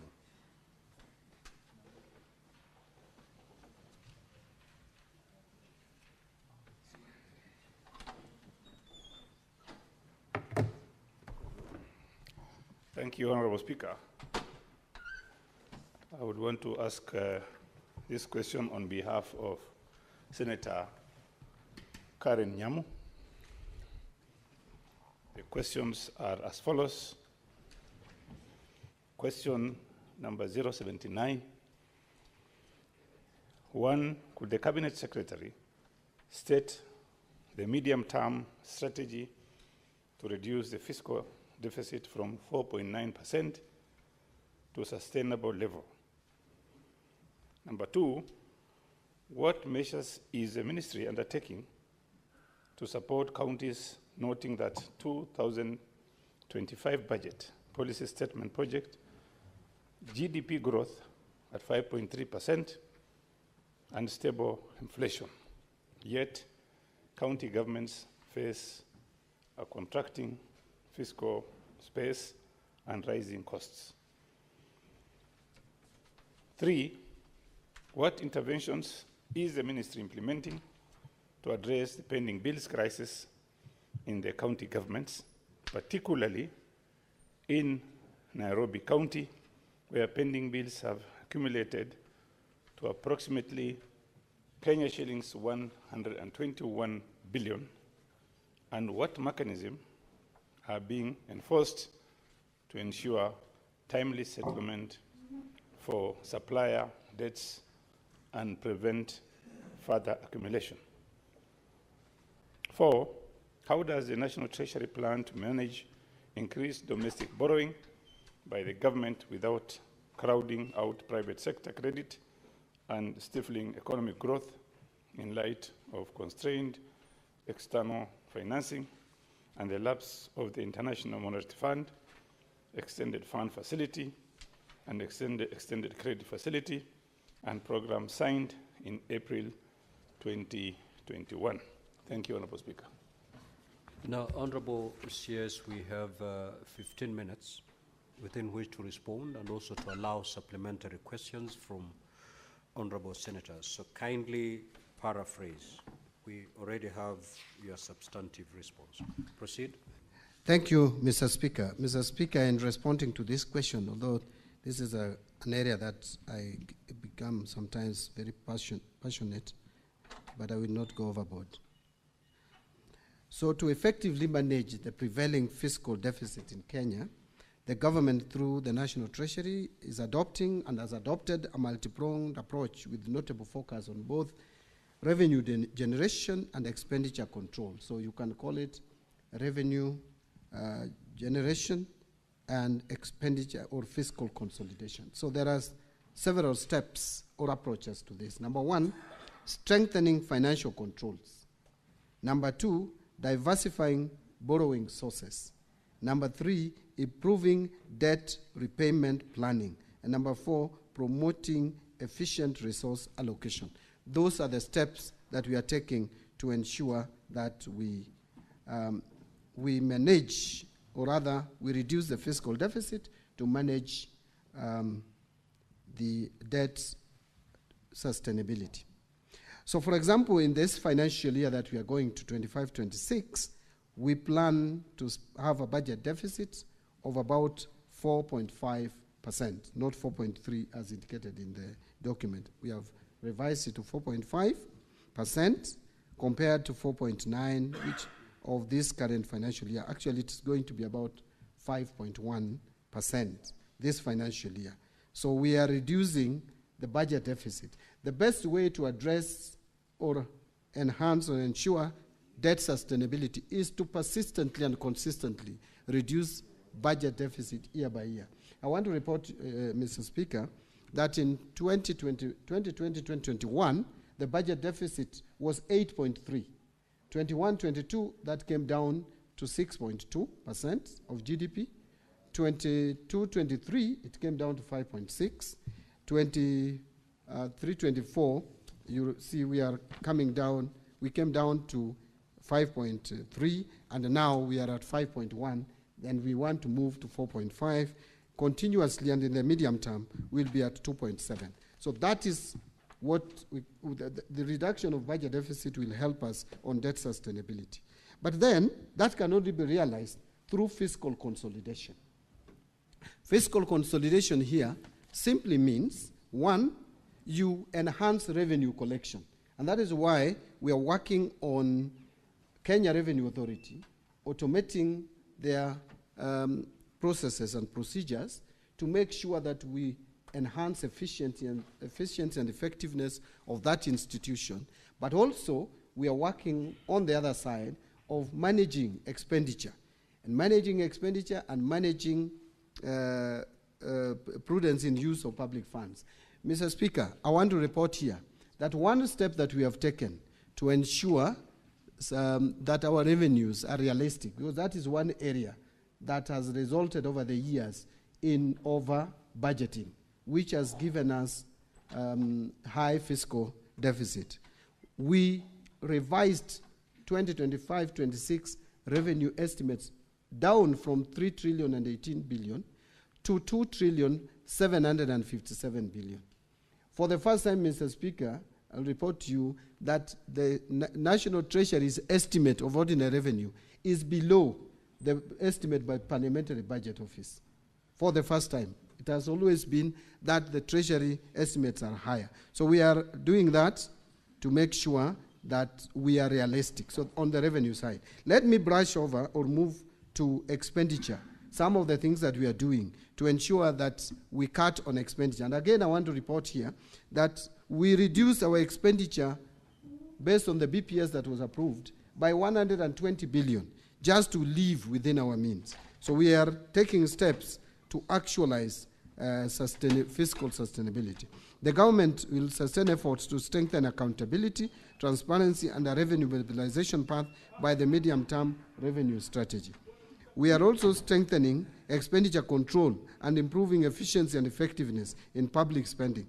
That is why on 7th of April, I officiated the launch of e-procurement system to maximize value for money and increase transparency in procurement.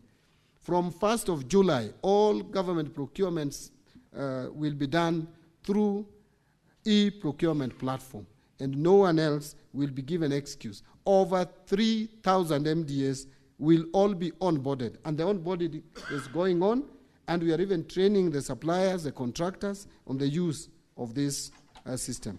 We have also implemented zero-based budgeting approach for this financial year for the first time. We have also operationalizing the assets and inventory management modules in our IFMIS for all MDAs. In order not to crowd out the private sector and the provision of public services, the government is scaling up the use of public-private partnership framework for commercially viable projects. A number of projects are lined up for PPP. Rironi Mau Summit is one case. We are also thinking and working and moving forward with SGR that will largely be on PPP. The Galana Kulalu project is there, one of the PPP projects. A number of projects under the energy sector, especially the energy transmission, are also being implemented under the PPP system. The government is also piloting a new human resource management system, which will be rolled out to all national government ministries and departments, as well as all county governments, in order to improve the management of the wage bill, including statutory payroll deductions.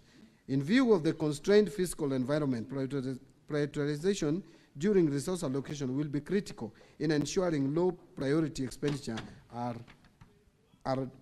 dropped or deferred to give way to high priority service delivery programs.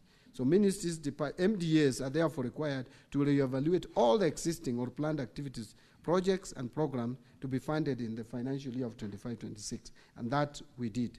Now strategies, Mr. Speaker, I could go on and on in terms of talking about managing our debt, because it is a very wide topic, but I think those are some of the salient features of what we are implementing.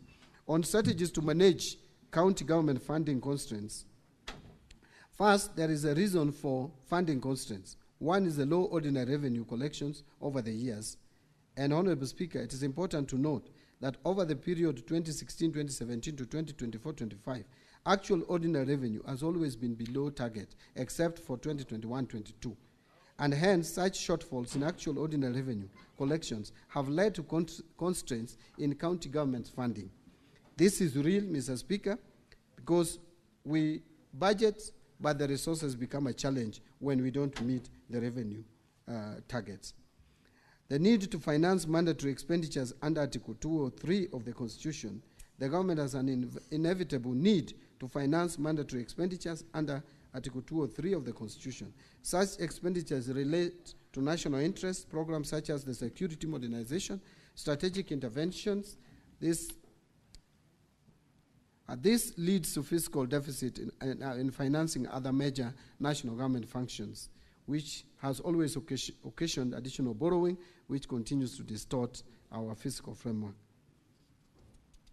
And again, I want to say that the national government continues to solely bear shortfalls in revenue in any given financial year, as has always been demonstrated. There is also the high cost of public debt that is contributing largely. This is largely due to a relatively stable but still high exchange rate to the dollar, as well as high interest rates in the domestic markets.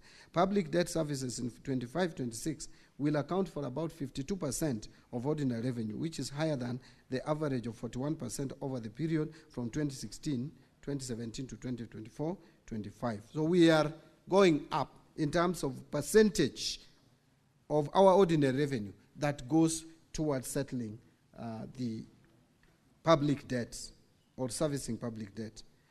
What strategies is the ministry taking to manage county government funding constraints? The national government, through National Treasury, is managing funding constraints to county government using a variety of strategies.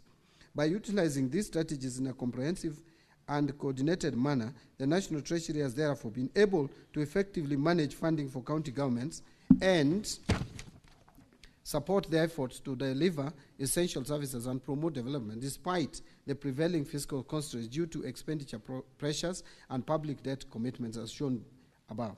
The strategies enumerated below aim to ensure that county governments have the financial resources they need to fulfill their responsibilities and deliver services to Kenyan citizens. One is the conditional and unconditional allocations to counties. We have continued to give additional allocations to counties which are earmarked for specific programs or projects as defined by the central government.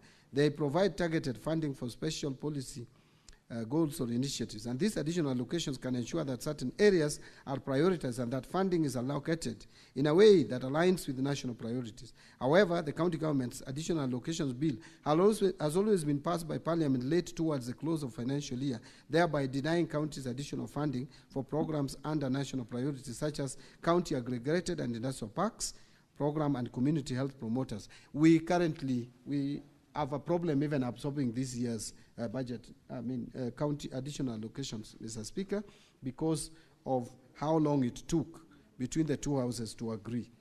So promoting local revenue generation in the form of own source revenue, again here the National Treasury has been empowering county governments to generate their own revenue through taxation and other means. This is meant to increase the autonomy and fiscal sustainability of county government to alleviate the risks associated with the over-reliance on equitable share to find essential services. The National Treasury has finalized the development and piloting of own-source revenue forecasting tools for counties to help them expanding their revenue bases, thus allowing them to implement realistic charges, levies, and fees geared towards raising more revenues. It is expected that this own-source revenue system generation will strengthen county government's autonomy and promote fiscal sustainability. Number 3 is promoting transparency and accountable financial management. The National Treasury is committed to ensuring that funding in counties is used effectively and efficiently so that county governments are accountable for the use of public funds. The National Treasury therefore urges counties to adhere to the clear guidelines for the allocation and use of funds through promoting transparency by making financial information readily available to the public as in the norm at the National Treasury. And I hope this House will help in realizing this. Implementing strong monitoring and evaluation systems, that is also something else. And finally, building partnerships with county governments. The National Treasury and Economic Planning has continued to foster collaboration between the national government and county governments to improve service delivery and promote development. The Office of the Cabinet Secretary continues to engage in regular dialogue with the Council of Governors through regular meetings and forums to discuss policy issues and share best practice. Some of these forums are even informal, Mr. Speaker, and we have a very good working relationship with the Council of Governors led by the Chair, who is also my professional colleague. Further, the National Treasury continues to supporting collaborative project financing through joint projects between the national governments, ministries, departments, and agencies, and county government, such as KIPES and CHPs, among others. In conclusion, Mr. Speaker, allow me to thank you once again for this opportunity to engage with you together with the honorable members. Thank you very much. Senator Chute. Thank you very much, Honorable Speaker. Very quick questions. I wanted to know from the CS what interventions is the ministry implementing in regards to pending bills, where you will find one pending bill that has been passed by the county assembly, and then the governor has his own list. And this comes to COB, and the governor's list will be paid. The one that has been passed by the county assembly is yet to be paid. Number 2 is on the issue of diversion of funds. When a contractor or a supplier is supposed to be paid by the county government, and the money is requisitioned from COB, and at the end of the day, that money goes to another contractor, different contractor, not the contractor or supplier who was requisitioned for. So how is the ministry going to deal with this matter? Thank you very much, Honorable Speaker. Honorable CS. Thank you, Mr. Speaker. I think the two questions are linked together. They're very related, where you find that the requisition is made through the normal system, through the control of budget, and yet the payment is given or paid to someone else or another contractor or to pay another bill. This is a problem that is very pronounced in counties from what I gather. And as we are we are working on a tool, a system that will be used by both the national government and the county governments to ensure that the bill, what has been approved is actually what is paid for, and also to ensure that bills are prioritized in terms of first in, first out. Because again, there's a lot of favoritism and discretion by governors. So that, I mean, by decision makers at the counties and at the national government level. But even as we do that, I think the controller of budget has capacity and tool. What we need the controller of budget to exercise or do is to make sure that their approval is respected, so that they rein on the county governments. The Auditor General can also be taking the approvals from the controller of budget and use it to audit the actual expenditure. And then I also want to ask this Honorable House, the Senate, that this is also an area where you can help. I know you have helped before, but I think you can help more by ensuring that it's not even micromanaging, by ensuring that what has been approved is what is actually paid. Because these cases are too much. They are reported, we live in this country, we hear about them, and nothing seems to be happening to stop this, which I call actually illegal diversion of funds. Because if controller of budget has approved money to be spent on a particular manner, that is how it should be spent. It should not be spent in a different manner at all. So we, as National Treasury, are working on a system that would ensure that payments are made in line with the approval. As that is being done, I think we can still use the current system and supervision to help deal with some of these challenges. Senator Sotsi. Thank you, Mr. Speaker. Mr. Speaker, let me start by congratulating the CS for the good work he's doing at the ministry, at the Treasury. Indeed, you are the expert that we have been talking about. I have two quick questions, Mr. Speaker. One is that the CS has talked about constraints in disbursing monies to the counties. And I would like to make reference to the disbursement schedule we passed last week to disburse money under additional allocation to the county. Maybe you can elaborate to this House what constraints you are facing. Because I spoke to my governor yesterday, and he told me that though we passed some monies, that money has not hit the account. Instead, there was a communication from the National Treasury about the further delay. Go straight to the question, Honorable Sotsi. So what are these constraints the ministry is facing, particularly in disbursing the money under additional allocation that we passed the disbursement schedule last week? Number two. Honorable Sotsi. Yes.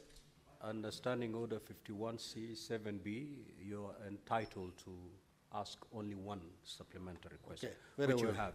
Very well, Honorable Mr. CS, proceed to respond. The constraints generally would be on cash flow challenges, especially where the funding is from GOK, and more particularly where we fail to meet the revenue targets by KRA. And I will tell you that we have so much demands. At times there are some months which are very bad, especially the months where we are paying loans. We are repaying loans. We usually have challenges in the month of January, February, very serious challenges in the month of May, and then July. Those are the months where we repay the Chinese loan on SGR, and those are the same months like January where we pay capitation to schools, and the capitation to schools is at times almost 50 billion. And remember, every month we pay 80 billion salaries. So if you add 80 billion, you add to say 40 billion, that's already 120, and you add that to debt repayments, we sometimes come to 50, 60, you're already beyond 200. And revenue collection in a month is averaging around 200 billion. Now that then puts a problem to funding counties, puts a problem to funding other development expenditure.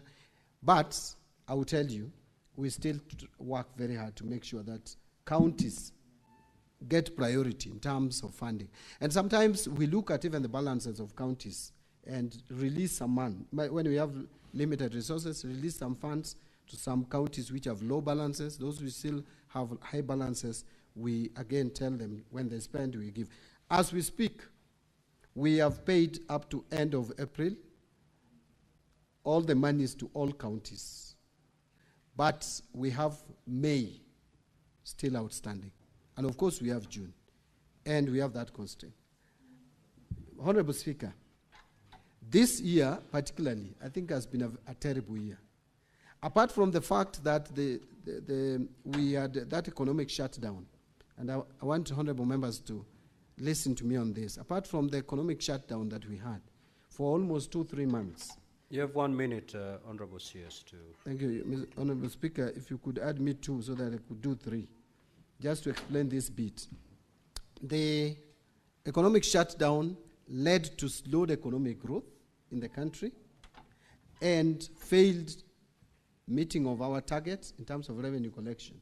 But we also did not conclude with IMF the 9th review.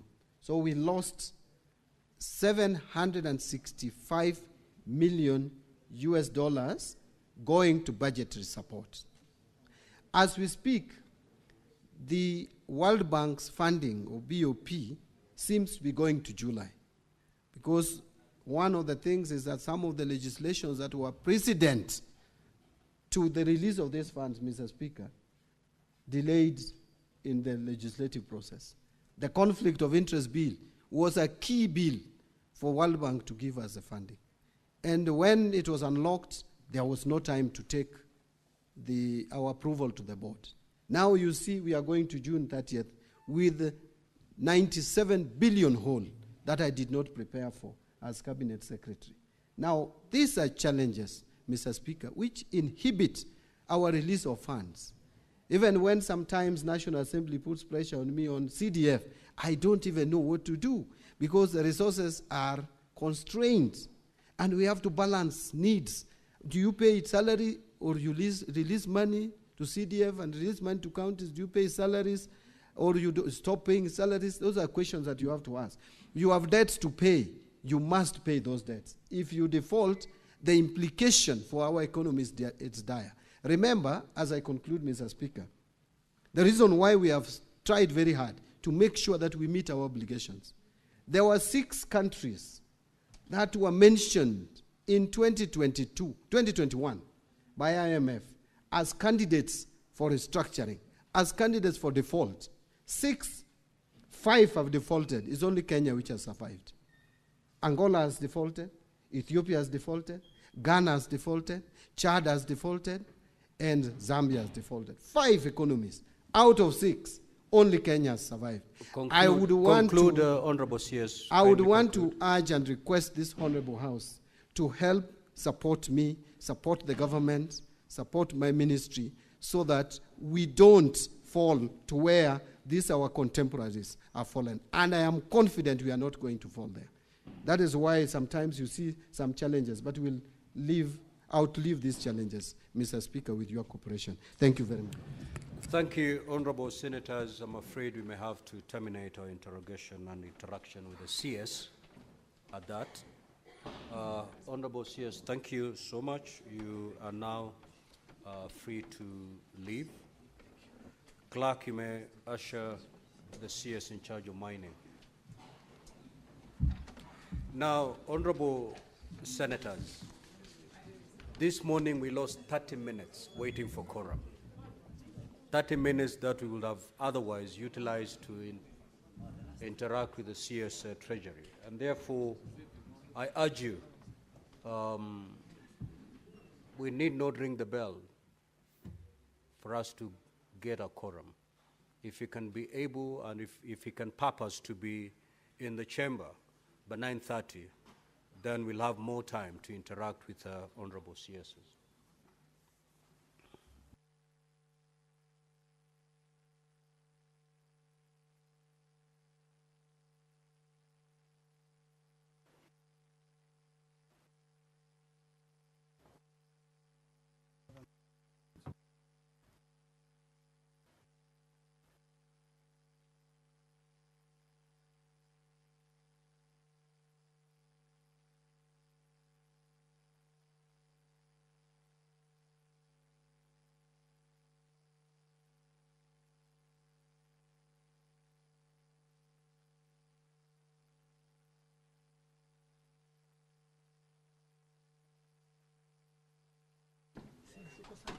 Niko vizuri.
Clerk, do we have the CS in charge of mining?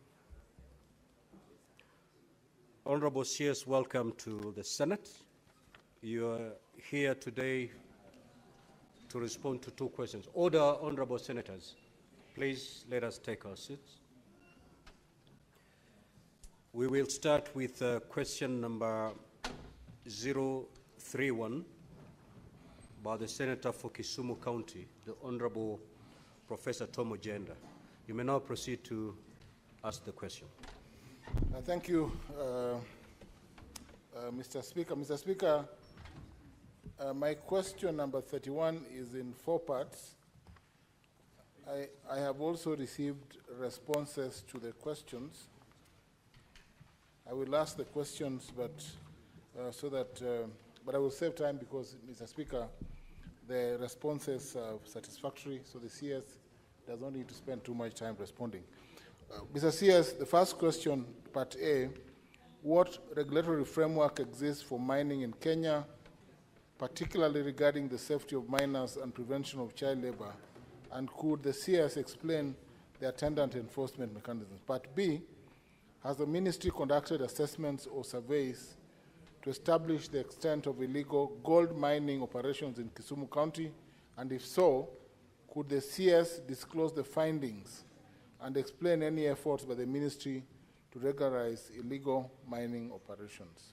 Part C, what training or capacity building programs does the ministry offer to small-scale miners in Kisumu County regarding modern, safe, and sustainable mining practices in view of the various fatalities already recorded in various areas in Kisumu County? And lastly, could the Cabinet Secretary explain the steps taken by government to mitigate the negative environmental impacts of gold mining operations in Kisumu County? That's all, Mr. Speaker. Honorable CS, you may proceed to respond. You need not read your response verbatim. You may elect to paraphrase it so that we, in the interest of time, that is. You may proceed, Honorable CS. Thank you, Honorable Speaker. As indicated by Honorable Senator, that we have furnished with the relevant responses. I just wanted to assure the Senator or the House that indeed we are on course in training and capacity building on our artisanal miners and adhering to the regulatory framework and, of course, Mining Act 2016. Mr. Speaker, the Senator had asked on the preparation of the artisanal miners and capacity and licensing processes. I just wanted to inform the House that we have now formed cooperatives. We have undertaken capacity building. We are in line with our regulatory framework to ensure that they adhere to the regulations. So I am happy, Mr. Speaker, that the Honourable Member is satisfied with our responses. But generally, I want to assure the House that we are on course in capacity building, in creating safety nets, and ensuring restoration or rehabilitation of our mining, whatever activities that happen in all areas in our countries. Mr. Speaker, we've also deployed county mining officers to ensure that they work hand in hand with counties and communities so that we can adhere fully to the requirements of the law. So, in other words, we've not only decriminalized the artisanal activities, but we've also created processes of ensuring they adhere to the rule of law and also are supported accordingly, working with other partners such as NEMA, Ministry of Environment, and Ministry of Cooperative. Mr. Speaker, I submit. Thank you.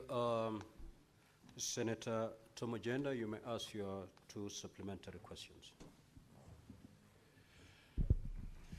Mr. Speaker, I have no supplementary question to the CS. I'm satisfied with the response.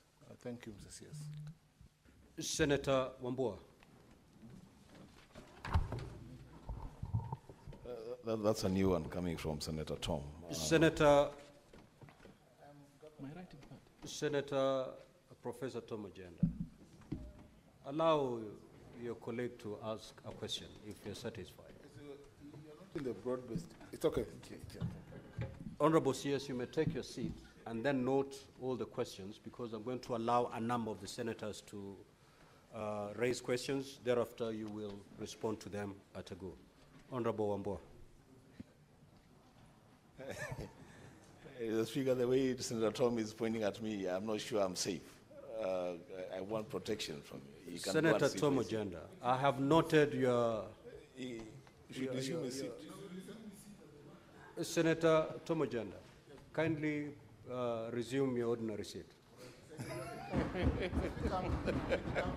Just proceed and do it quietly, please. Proceed, Senator Wambua. Thank you, Speaker, for your protection. Speaker, my question flows from question B on illegal mining activities, and I wanted to find out from the CS if he is aware of the illegal extraction of copper in Kitui County, especially the area around Kitui West, called Mediko, and if he does not have the specifics about it, Mr. Speaker, it's an issue that I'm willing to take up with the CS in due course. But is he aware that there are people that are illegally extracting copper from Kitui West in Kitui County? Thank you, Mr. Speaker. Senator Methu. Senator Mungatana. Asante sana waziri. Kwanza nakupongeza kwa kazi unayofanya waziri, tunashukuru. Kuna hatua ulichukua sehemu ya Tana River na ukasimamisha uchimbaji wa madini ya gypsum. Na sisi tulitarajia ya kwamba waziri utafuatizia, uweke mikakati ili wale wananchi ambao wanafaidika kwa uchumi huo wa uchimbaji wa gypsum wapate haki yao, wawekezaji wapate haki yao, county government ipate haki yake. Lakini waziri, baada ya kuchukua hatua ile ambao sote tulipongeza by the way, tumeona kwamba serikali kuu kutoka kwa ofisi yako mmenyamaza. Sasa tungependa kujua na watu wa Tana River wangependa kujua kunaendeleaje na mipangilio ni namna gani, manake pale pia ilikuwa ni kitega uchumi na watu hali ndizo hizi wanataka kuishi. Asante waziri. Senator Olekena. Thank you, Mr. Speaker. Mr. Speaker, my question to the Cabinet Secretary relates to mining royalties. Recently, Mr. Speaker, we had additional allocation of revenue, and some counties were allocated royalties, and I did not see any money being allocated to Narok County for additional allocation of revenue in terms of royalties.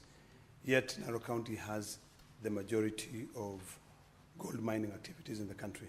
So my question to the Cabinet Secretary is that, does the Ministry of Treasury consult you to be able to give a list of the counties and how much has been collected in terms of royalties from the 47 counties, so that they make a decision on which counties to give money, or it doesn't? Thank you, Mr. Speaker.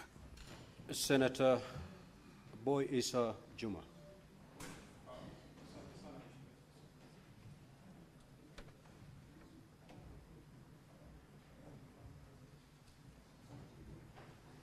Asante sana Mheshimiwa Spika.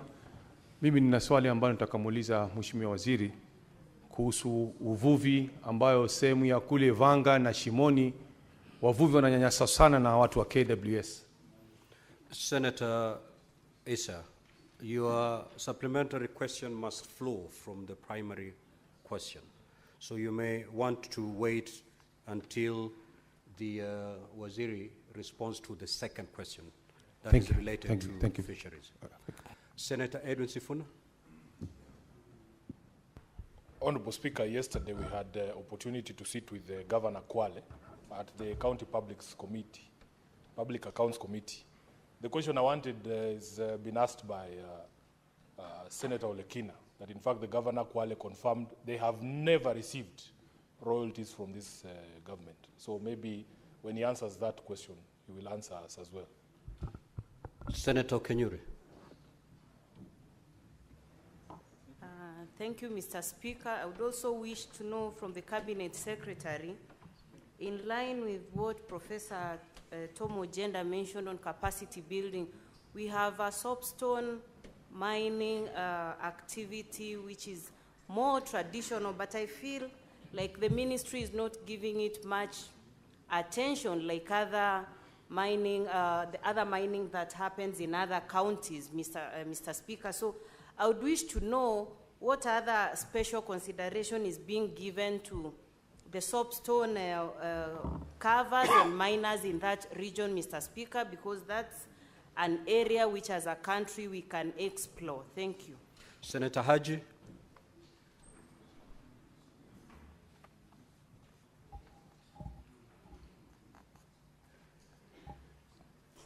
Could I have the mic? Oh, thank you, Mr. Speaker. Mr. Speaker, the Cabinet Secretary had responded to the question by Senator Ojenda regarding environmental impact of miners. In his answer, he did elaborate that miners are required to come up with a management plan of the environment. Could the Senator elucidate further in terms of how the ministry has taken action against miners who leave the environment in a very bad shape after they have conducted their business? Could the minister tell us in detail what is the ministry or what measures the ministry is putting in place to ensure that the environmental impact left by the miners are adequately addressed? Thank you, Mr. Speaker. Honorable CS, you may respond, and you have 3 minutes to do so. Mr. Speaker, if you allow me, I would like to start with the last question by Senator Haji, and I think it is an important one. One of the reasons as to why we've had to stop some mining operations, like the gypsum one, it is in the manner where the mining activities had been conducted earlier. Lands have been turned to barren land and abandoned quarries. And it is interesting because the pastoralist communities such as Garissa and Tana River and others suffer lots of losses because of losing livestock that fall into the pits.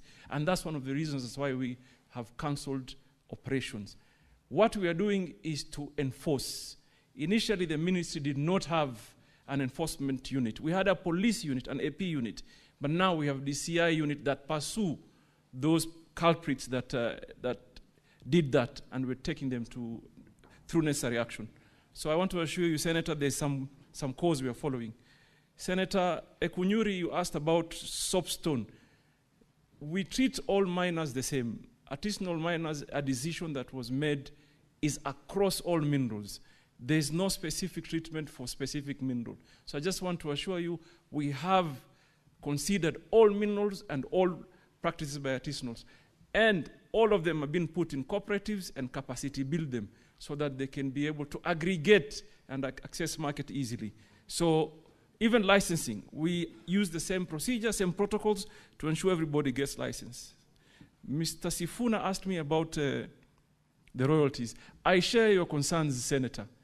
And I am already now negotiating with my committee of National Assembly to be able to undertake some reform, whereas when royalties are paid, they are disbursed to the rightful places on time, so that communities don't have to depend on Treasury.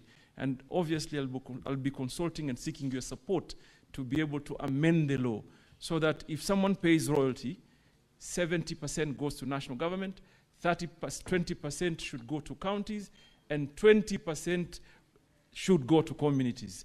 And CDAC, 1% gross, should directly go to the community. So this is a matter that requires reform in our law, and I'm already in discussion with the relevant committee at National Assembly, and I'll be looking forward to engaging you in Senate. Mr. Olekina, I'm not so sure whether you're right by saying Narok may be the biggest gold producer. We really don't have the data. But that said and done, you still deserve to be paid royalties on time. And Senator, I took the decision of terminating some of the licenses because of failure to comply with royalties payment. And I am glad that you worked with us in Narok and supported us. And now we're in the process of identifying good, reliable companies that will take the liabilities of the preserve companies, pay the communities, fulfill the obligations, and be able to get a fresh license. So I also identify with your sentiments, and this is something that we're doing. Senator Makau, my brother, on Kitui mining, particularly on copper. Kitui is endowed with lots of resources, Senator, and copper is one of the most important critical mineral around the world today. And when we came in, we found that there was a lot of export of copper ore. We took a decision as a ministry. We stopped export of copper ore, and as we speak, there's not a single tonnage of copper that is exported, and therefore we are slowly managing extraction of our copper. What we are doing as a ministry today is to be able to consider the entire value chain, meaning if we have copper deposits in the country, we should be able to move it to copper concentrate and copper cathode to be able to achieve job creation and wealth creation. So, Senator, I assure you, the ones that had been mining earlier, we are pursuing them through our DCI unit. The ones that are doing today, we have now deployed districts mining officers to ensure there's no illegal activities, and we are working with the Ngaos in the districts so that we can be able to tame these mining illegal activities. The Senator for Tana River, Danson Mungatana, umeniuliza mambo ya gypsum, my brother, it is the same problem. Swala lilikuwa lile tu la uchimbaji mbaya wa madini. Na kampuni mingi ambao reapply haziwezi kuqualify kwa sababu waliwacha the mines walikuwa nazo mapema kwa hali ambayo haistahili.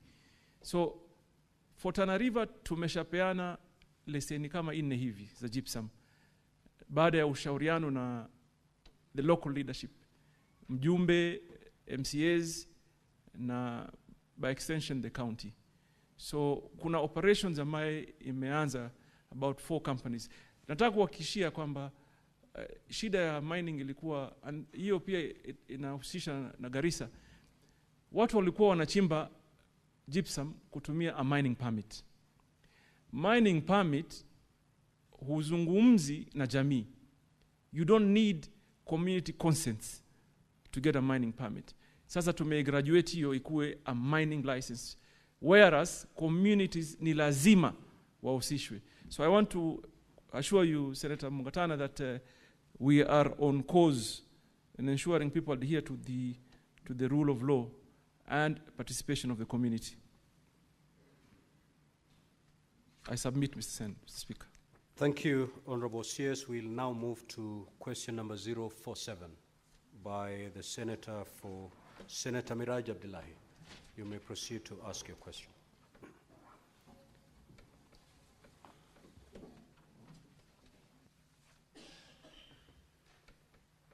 Asante mstahiki Spika, na mimi niulize swali langu nambari 47. Wizara imeweka mikakati ipi kuhakikisha ya kwamba wavuvi nchini Kenya wamepata mafunzo ya kisasa ili kuongeza mapato yao?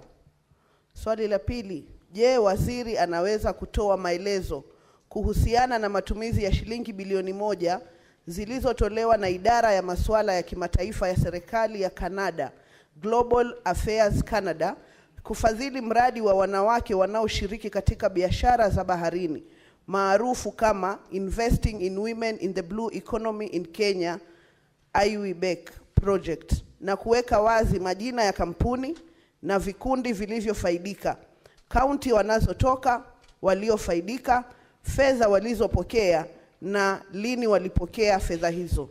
Swali la tatu, je, waziri anaweza pia kueleza ni hatua gani zinazochukuliwa na chuo cha Bandari Maritime Academy na mamlaka ya usimamizi wa bandari kuhakikisha kuwa vyeti vya mafunzo vinavyokabidhiwa na chuo hicho vinapata utambulizi kamili wa kimataifa? Asante. Honorable CS, you may respond. Now, Honorable Senators, we have 15 minutes to give to this question. And therefore, Honorable CS, just like you did to the first question, paraphrase your response so that we allow as many senators as we can to ask some supplementary questions. Asante Mheshimiwa Spika. Wizara kupitia idara ya jimbo la uchumi wa buluu na uvuvi imeshiriki kikamilifu kutoa mafunzo kwa wafanyikazi wa samaki katika uvuvi wa bahari kuu kwa ajili ya kuzalisha ajira.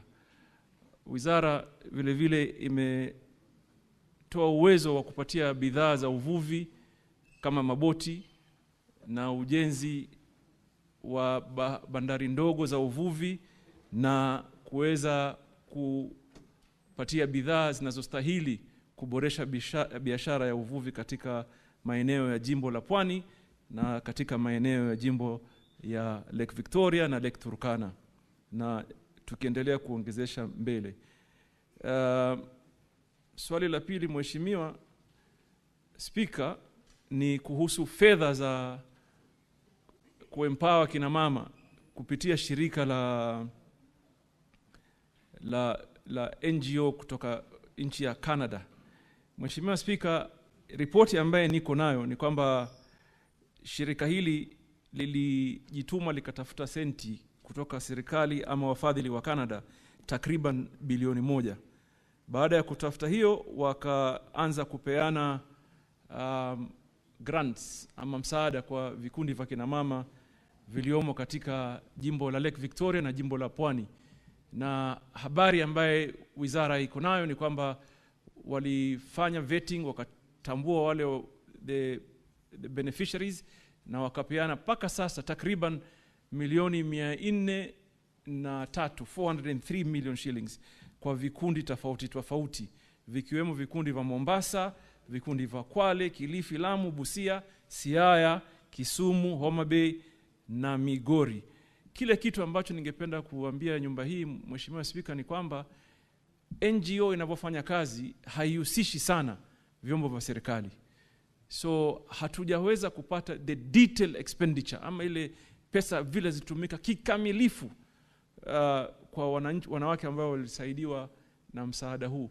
Lakini na maybe ni kualika tu Senate maybe to engage the NGO directly to maybe they'll open up more. But kwa sasa walitupatia habari ambazo tulizonazo kwamba wametumia pesa kiasi hii na vikundi kiasi namna hii vya Mombasa na vya Lake Victoria na Kilifi na wengineo.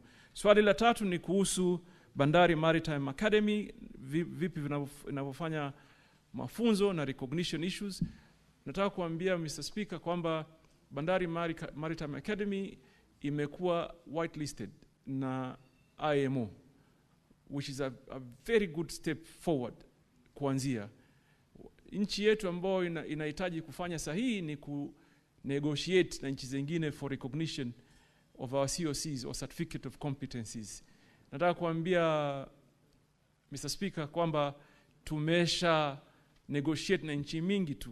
Kwa sasa tumesign na nchi 4, lakini hivi majuzi nilikuwa Denmark kushirikiana na my counterpart kule kusign.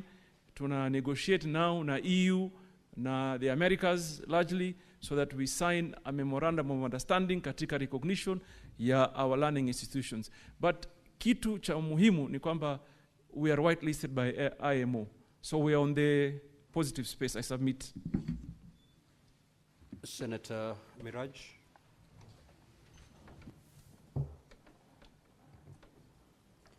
Bwana Spika, niruhusu kwanza nimpongeze waziri wetu kwa kuweza kuona kwamba vyeti vyetu sasa vinatambulika na mataifa 4 ikiwemo Korea. Juzi kati tumeona katika Facebook yao kwamba wameweza kusaini pamoja na Italy. Lakini bado Bwana Spika, nadhani swali hili nimeliuliza kwa mara ya pili. Niliuliza awamu ya Mvurya aliyekuwa waziri katika wizara hii na nimeliuliza tena. Na sababu ya kuliuliza swali hili ni kwamba jamii zetu za pwani hazitononoki jumla ya kuwa tunaona kwamba fedha nyingi. Senator Miraj, what is your question? My question is, swali langu ni hili kwamba jamii za pwani ambazo ni jamii zinategemea uchumi samawati ikiwemo uvuvi na fedha ambazo zinashirikiana na bahari. Tunaona kwamba hundi zinapeanwa mara nyingi na hata rais anapokuja pwani tunaona miradi mingi anayoisimamia ni miradi ya uchumi samawati. Lakini kila wakati tunapouliza fedha zile zinawafikia kina nani, hatupati majibu. Na leo waziri amesema wazi ya kwamba hawana ufahamu wa ni kina nani wamekuwa wakipokea pesa hizi. Je, swali langu, tutawaambia nini wapwani kuhusiana na zile hundi za fedha ambazo tunaona zinaendelea kupeanwa na hatuwajui wanaozipokea ni kina nani? Pili, kwenye upande wa uvuvi, ningependa kumuuliza waziri, ndugu zetu wanapopata ajali katika maji, wanapozama wakiwa kazini wanavua, kuna mikakati gani ya kuona ya kwamba wanapata chombo kama cha helikopta ili wakati ajali zile zinatokea wanaweza kukimbia na kuwapa huduma ya haraka ya kwanza? Asante Bwana Spika. Waziri unaweza kujibu. Na waziri tu kukujuza ni kwamba ukiamua kujibu swali kwa Kimombo lazima uendelee kwa Kimombo. Ukiamua kujibu swali kwa Kiswahili utaendelea na Kiswahili. Usichanganye lugha hizo mbili wakati unajibu. Endelea waziri. Asante kwa ujuzi Mheshimiwa Spika. Ni jambo muhimu sana. Nilikuwa nalijua, lakini tu vile maneno mengine na changamoto. Mheshimiwa Miraji, iko tofauti ya Mheshimiwa Spika utanisaidia, accountability. Uwazi. Iko tofauti ya uwazi wa serikali na vyombo visokuwa vya serikali. Jawabu yangu hasa, kwa sababu swali lilouliza ni la NGO. Lakini hii 1 billion ambayo umesema ni pesa ambayo imepitia NGO. Wamepata rasilimali kupitia serikali na ufadhili wa Canada. Sasa imekuwa changamoto kwetu kuwauliza hawa NGO watupatie sisi hisabu na uwazi, kwa sababu wako na tabia zao na mienendo yao. Lakini zile za serikali, Mheshimiwa Spika, niko tayari kueleza kinaga ubwaga. Tumepeana takriban bilioni 3.2 kwa vikundi tofauti vya kina mama, vijana, kununua maboti. Tumenunua maboti 129 takriban. Tumejenga bahari za uvuvi chache 9 hivi. Sasa hii tunajenga katika Lake Victoria. Tumejenga zingine 5 katika jimbo la Pwani na zingine bado zinaendelea na zingine tumeadvertise juzi na kadhalika. Kwa jambo la ajali, Mheshimiwa Senator, nataka nikwambie hata mimi wale watu ambao unaita watu wako ni watu wetu sisi wote. Na kwa sasa hivi ukienda Lamu, ukienda Mombasa, ukienda Kilifi, ukienda Kwale, utakuta tumewapatia boti la kuokoa watu la wepesi lenye kasi ya kisasa. Lakini nakubaliana na wewe katika mipango ya siku za usoni kwamba tunataka kuekeza katika teknolojia mpya ya kutumia drones na kutumia, Mheshimiwa Spika aweza kusaidia drones, lakini drones na kutumania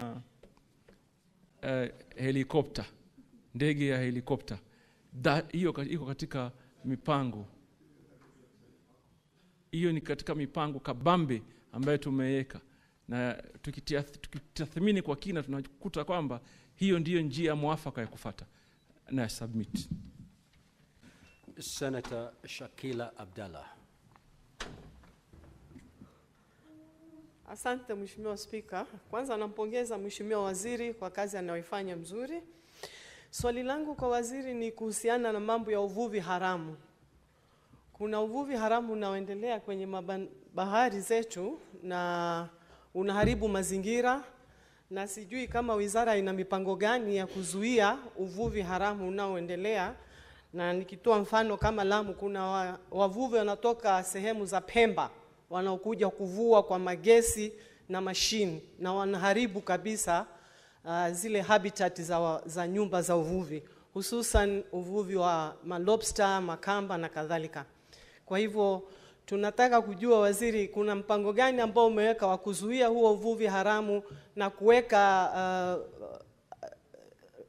inaitwaje kuhakikisha watu wanafanya patrol katika bahari kushika wale wavuvi ambao wanafanya uvuvi haramu. Asante Mheshimiwa. Senator John Nyutu. Asante Bwana Spika. Swali langu kwa waziri, nikubalie nitumie Kiswahili manake kimenoga leo. Swali langu kwa waziri ni je, kwa sababu ufugaji wa samaki ni kitega uchumi kizuri sana, je, wizara imeweka mikakati gani kuona kwamba ufugaji wa samaki na uvuvi haufanyiki tu mahali tulipo na maziwa ama bahari, na kwamba tunawafuga samaki pia katika maeneo hata ya huku bara, labda kwa kutengeneza mabwawa ya kufuga samaki, ili kwamba pia wanabara wakawa ni watu wanaofuga samaki na wanaokula samaki. Je, mikakati ni gani? Asante. Senator Boy Isa Juma. Asante sana Mheshimiwa Spika. Kwanza napenda kumpongeza Mheshimiwa Waziri hivi juzi kule Migori kuhusu habari ya mambo ya uvuvi na hivyo soko mpya zilizojengwa. Mheshimiwa Spika, swali langu ambalo nataka muuliza waziri hapa ni kwamba kule sehemu za kwetu, kule sehemu za Kwale, sehemu za Vanga, sehemu za Shimoni, sehemu za Mkwiro, hivi ni visiwa ambavyo kuna wavuvi wanavua kule na vyombo vyao vya kuvulia ni vya zamani sana Mheshimiwa. Na ningependa kujua kutoka kwa waziri kama kuna mikakati gani ambayo za kusaidia wale wavuvi waweze kupata vyombo vya kisasa, maneti na nini, kama vile wenzetu walivyopawa hivi juzi sehemu za Migori. Swali langu la pili ni kuhusu Honorable Senator, under Standing Order 51C7B, you are entitled to ask only one supplementary question. Senator Morango.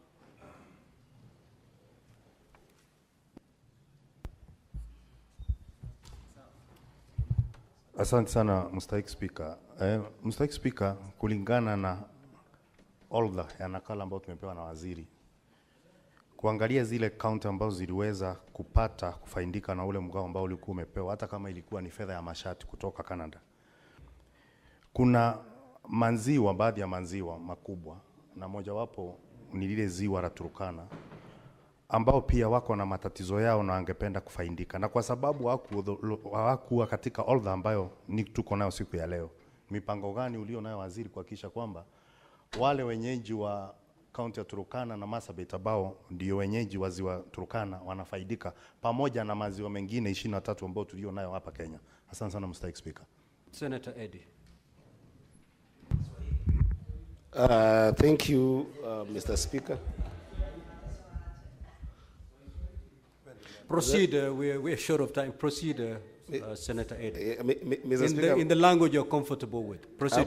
I'm not sure whether Senator Nyuto has Just become a- proceed to ask the question, Honorable Senator. Thank you, Mr. Speaker, and I want to thank the CS for great work that he did in the last 1 week in the counties that comprise the blue economy of Nyanza. And while I know that this question was addressed in journalistic conversation and rally conversations, apart from the good thing that he's doing there, I wanted to ask the CS, is there a budget and a strategy for having to make sure that there is proper equipment on the issue that Senator Miraj asked about accidents that we are seeing across the country in these lakes and as well as the oceans, where fishermen don't have proper equipment to take care of themselves? Because, Mr. Speaker, it's not just proper to help them when they have capsized, but we have preventing. heard you. The question has been registered. Thank Senator you. Chute. Thank you, Mr. Speaker. Asante sana Mheshimiwa Spika. Watu wamepongeza waziri sana, lakini niko na shida kwa sababu mambo zote waziri ameongea ni kuhusu mahali pengine. Lake Turkana imesahaulika. Nataka kuuliza waziri, tuko na rasilimali Marsabit County, tuko na dhahabu ambaye inatoka Moyale, tuko na ziwa ya Turkana ambaye tunapeleka samaki kule Kongo. Ningetaka kuuliza waziri, atasaidia sisi namna gani kuhusu ziwa Lake Victoria, watu wetu wapate usaidizi ambaye wataweza kutoa samaki kwa njia ya haraka. Na watu ya Moyale pia wanalia, gold deposit yao iko huko. Kampuni imetoka hapa, kampuni imeenda kuchukua ardhi ya watu ya Moyale. Anachukua hatua gani kuhakikisha hiyo kampuni license imekuwa cancelled, waende mahali pengine watafute mahali ya kumine gold? Asante sana, Honorable Speaker. Senator Tabitha Mutindo. Asante mstahiki Spika. Ningependa pia mimi kumpongeza waziri wetu, tumeona akichapa kazi. Ana swali langu ni rahisi, mstahiki Spika. Ningetaka kujua dhamana ya madini katika kaunti za mashariki, haswa kule ambapo nimetoka, na pia mipangilio ambayo Wizara ya Madini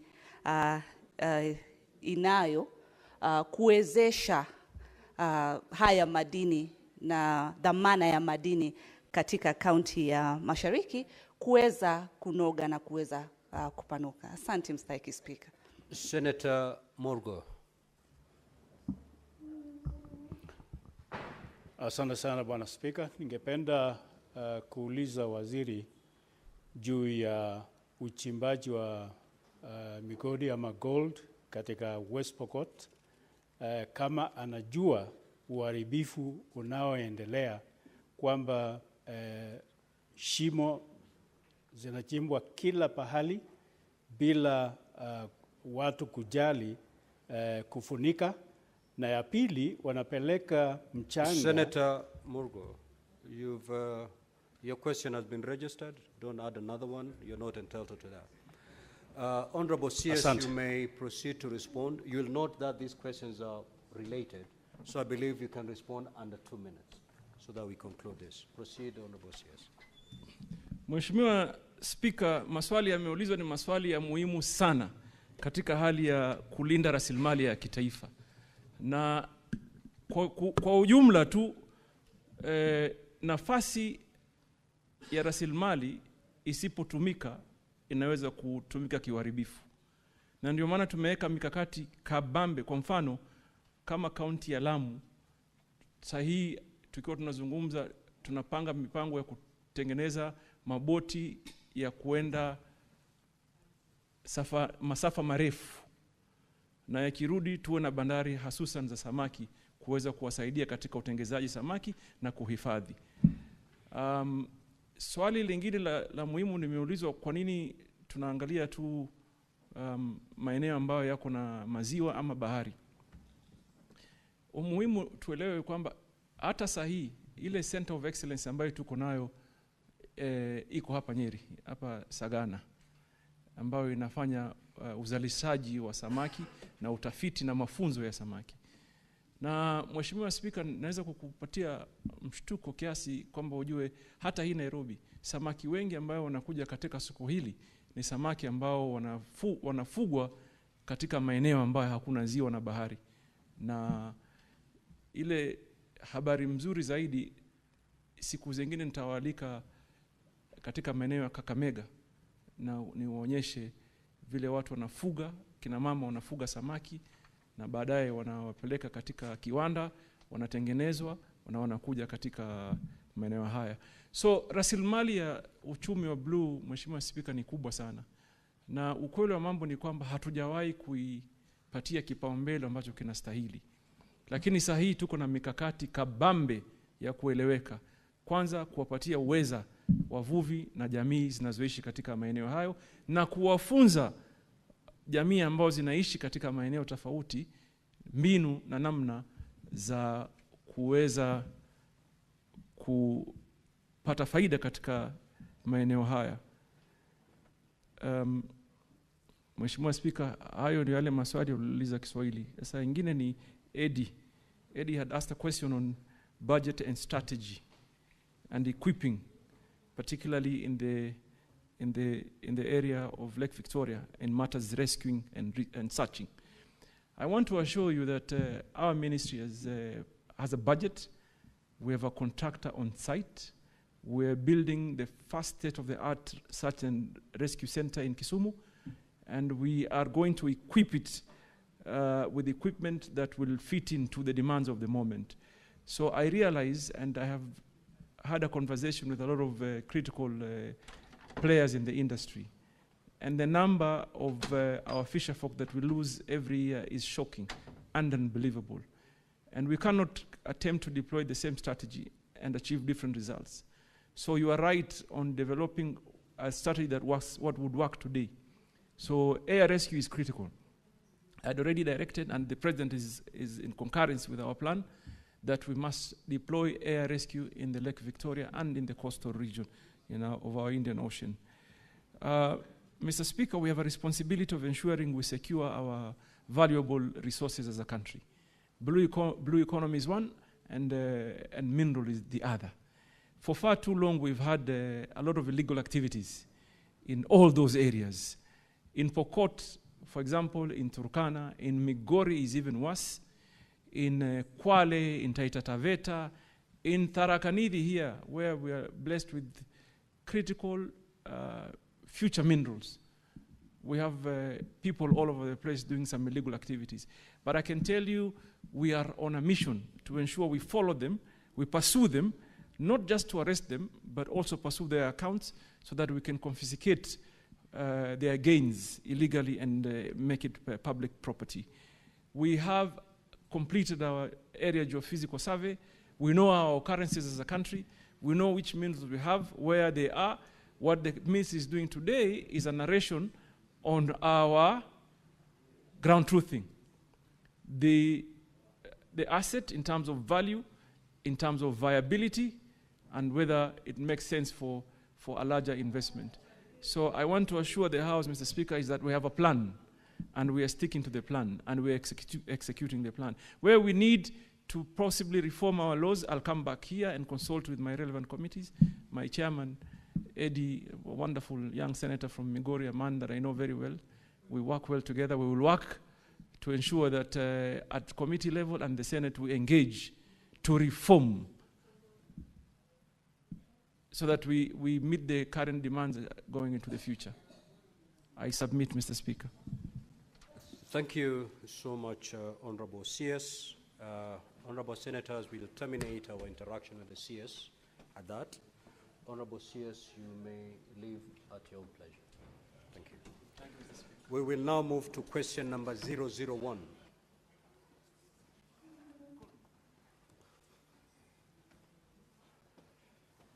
Clerk, kindly usher in the Honorable CS.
Clerk, can you confirm that CS Energy is present?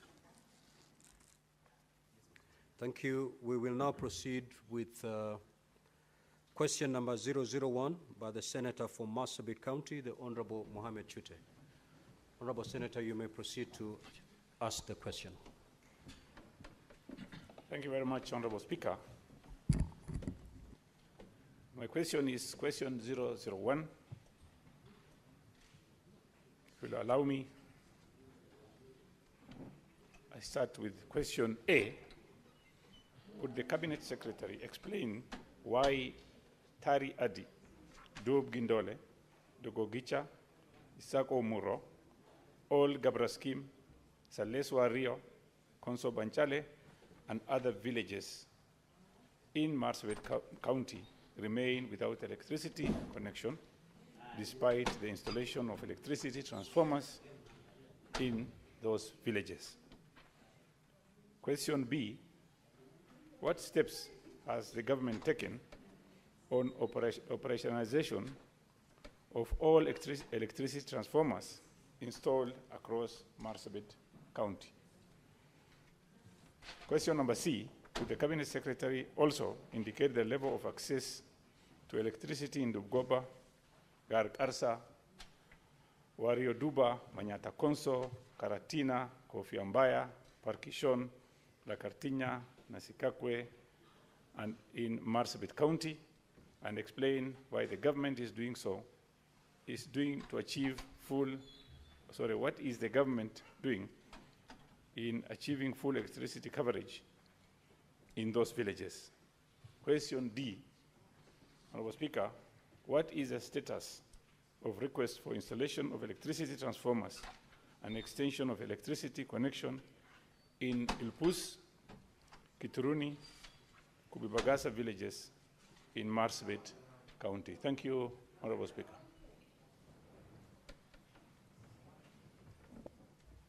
Welcome, Cabinet Secretary, and please you can proceed and answer. Thank you, the Honorable Speaker. First, for your indulgence, I was supposed to have been here first thing in the morning, but I did agree with my colleague, CS John Mbadi, that we swap the times because he had some other engagement elsewhere. Honorable Speaker, before I go to specific questions raised by the Honorable Senator Mohammed Chute, let me make some general statement that Marsabit County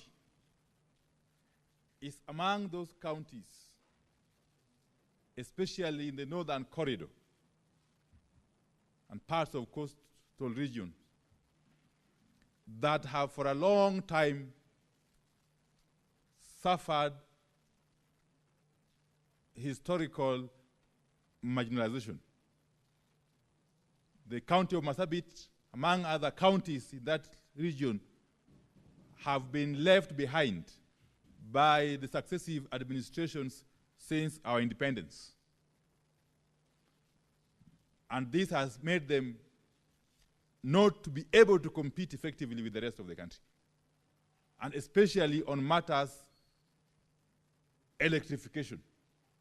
And that's why this administration under President William Ruto has taken a deliberate step to ensure that affirmative action is applied to bring parity,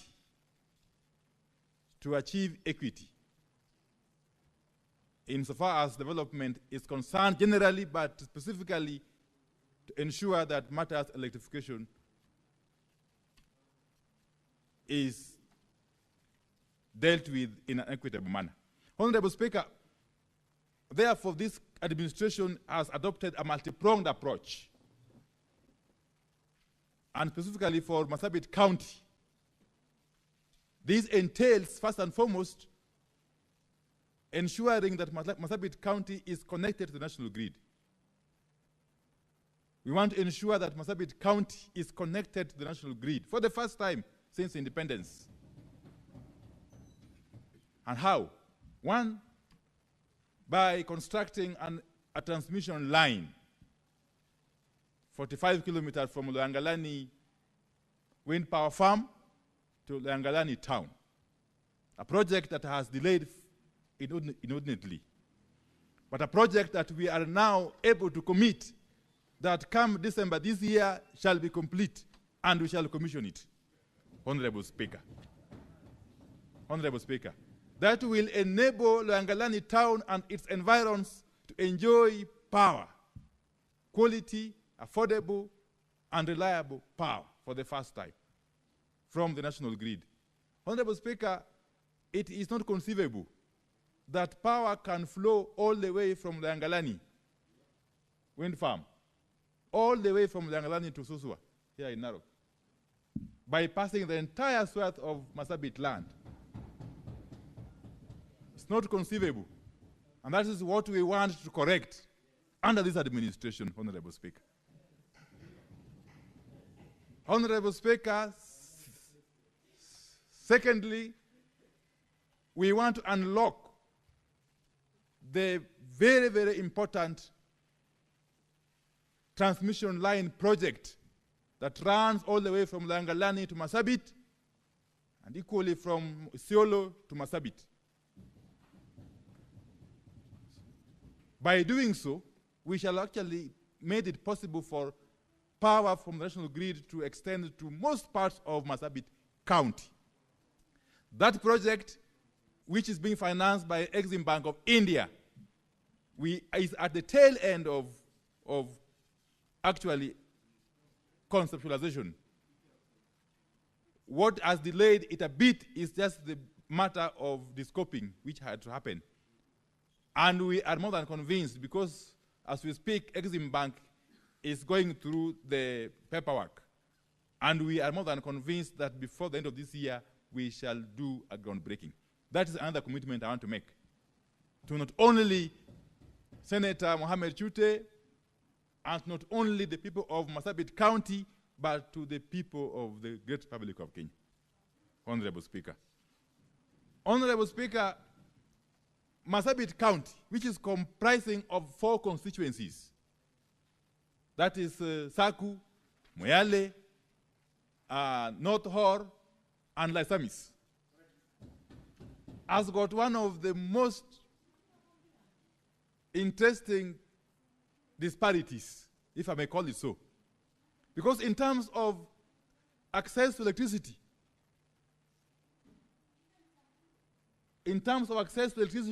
Saku, because of its sheer size, it's the smallest of the constituencies, is seen to be having a high access, about 60-something%. Yet, when you go to the extreme side, extreme end, North Hor and Laisamis, it is 1.2% and 1.8% access rate. That is serious, massive disparity that this administration has made deliberate plans to address through the efforts we have put in place. Honorable Speaker, Marsabit County has been deliberately placed among the 14 counties that are benefiting from the Kenya Off-Grid Solar Access Program or project, the COSAP. And Marsabit County alone has benefited or is benefiting from about 1 billion shilling worth of those projects, about 10 mini-grids covering across the width and breadth of the county, okay? And some 6 or so boreholes, Honorable Speaker. So allow me, therefore, and I've already spoken to my good friend, the Honorable Senator, Mohamed Chute, that I will be engaging him further, offline, over and above this formal presentation. I'll be engaging him further, together with other leaders from the county, to ensure that we fast-track these projects. That is one of the commitments that I have to make before this honorable House. So therefore, Honorable Speaker, allow me, and I don't want to actually belabor the point, because I have already submitted the answers. On question number 1, which is question 60 what? In the order paper. Okay. That's fine. I'll just proceed. In terms of reasons why those areas that have been listed, okay, remain without electricity connection, despite the installation of electricity transformers in the said villages. Honorable Speaker, REREC, which is our implementing agency, has mapped out and undertaken preliminary works, that is survey and design, of a number of the areas for the implementation in the current financial year, and others for consideration in the next financial year, of course, subject to budgetary provisions. And details of the actual status of the areas are shown in the table 1 in my response. I don't want to belabor that. Honorable Speaker, part 2, the steps the government is taking to operationalize all the electricity transformers installed across Marsabit County. I want to say that a total of 8 schemes are in different stages of metering in the county. And upon completion, approximately 800 customers will be onboarded. And all the associated transformers will be commissioned in order to realize the benefits anticipated by the government of Kenya. In addition, some parts of Marsabit County have witnessed insecurity cases, which has caused movement of people and hence leaving the already installed transformers fairly idle. The government is engaging various stakeholders to foster peace and restore normalcy. Part 3 is about access levels of electricity to those areas mentioned in that question, okay? And what the government is doing to achieve full electricity coverage in those villages. Again, in line with what I've said in my opening remarks, Honorable Speaker, the status of electrification and electricity access in the above villages is as shown in table 2 of my response, Honorable Speaker. The identification, scoping, and electrification of unelectrified areas is an ongoing activity until universal electricity access is achieved. We don't want a situation where we talk about universal access by 2028 or 2030, Honorable Speaker. And yet, many parts of the country, especially from northern Kenya, are left far behind. So that is what we want to correct. Part 4, Honorable Speaker, the status of the request for installation of electricity transformers in those 3 villages.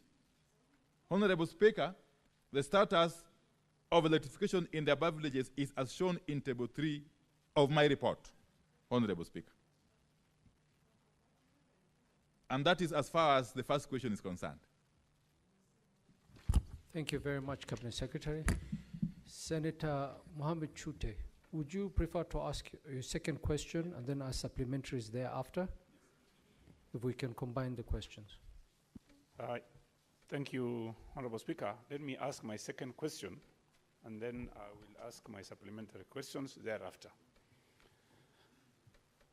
Honorable Speaker, my question number 068. A, why has the last mile connectivity program not been implemented in the entire Marsabit County, despite similar programs being successfully rolled out in most parts of this country?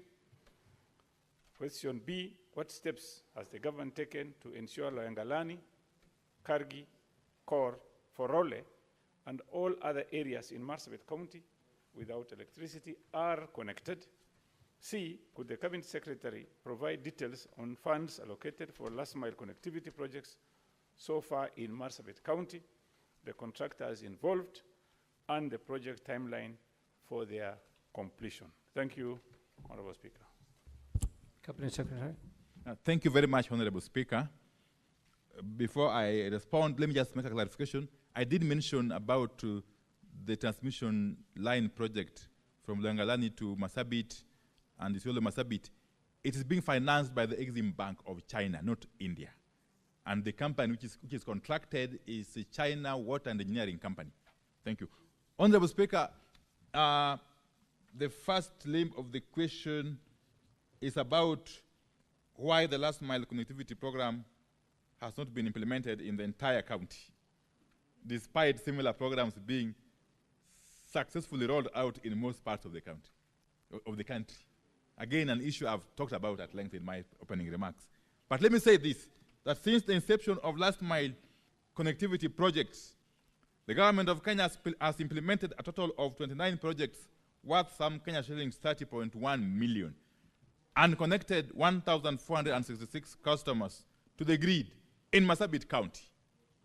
The details of the connected customers across the various constituencies is as shown in the table 5, of my response. And Annexure 1, which is attached, provides the breakdown of ongoing projects in the county. The steps the government is taking to ensure Loyangalani, Kargi, Kor, Forole, and all other areas in Marsabit County without electricity are connected. Again, Honorable Speaker, the status of electrification in the above villages is as shown in Table 4 on page 7 of my response, Honorable Speaker. Part 3, details of the funds allocated for the last mile connectivity projects so far in Marsabit County, the contractors involved, and the projected timelines for their completion. Honorable Speaker, over and above the completed schemes, the government of Kenya has allocated some Kenya shillings 4.5 million for last mile connectivity via grid solution as per the table on page 7. The target completion date is Q1 of the financial year 25-26. The government of Kenya has further allocated Kenya shillings 2.0579 billion, approximately US dollar 158.3 million, for connectivity via off-grid solution, as per the table on page 8. The sites are currently being handed over to the various contractors, and the target completion date is the end of financial year 25-26. The annexures 2 and 6 provide a breakdown of all projects funded in Marsabit County at various stages of implementation. Honorable Speaker, I submit. Thank you very much, Cabinet Secretary. Senator Chute, supplementary questions?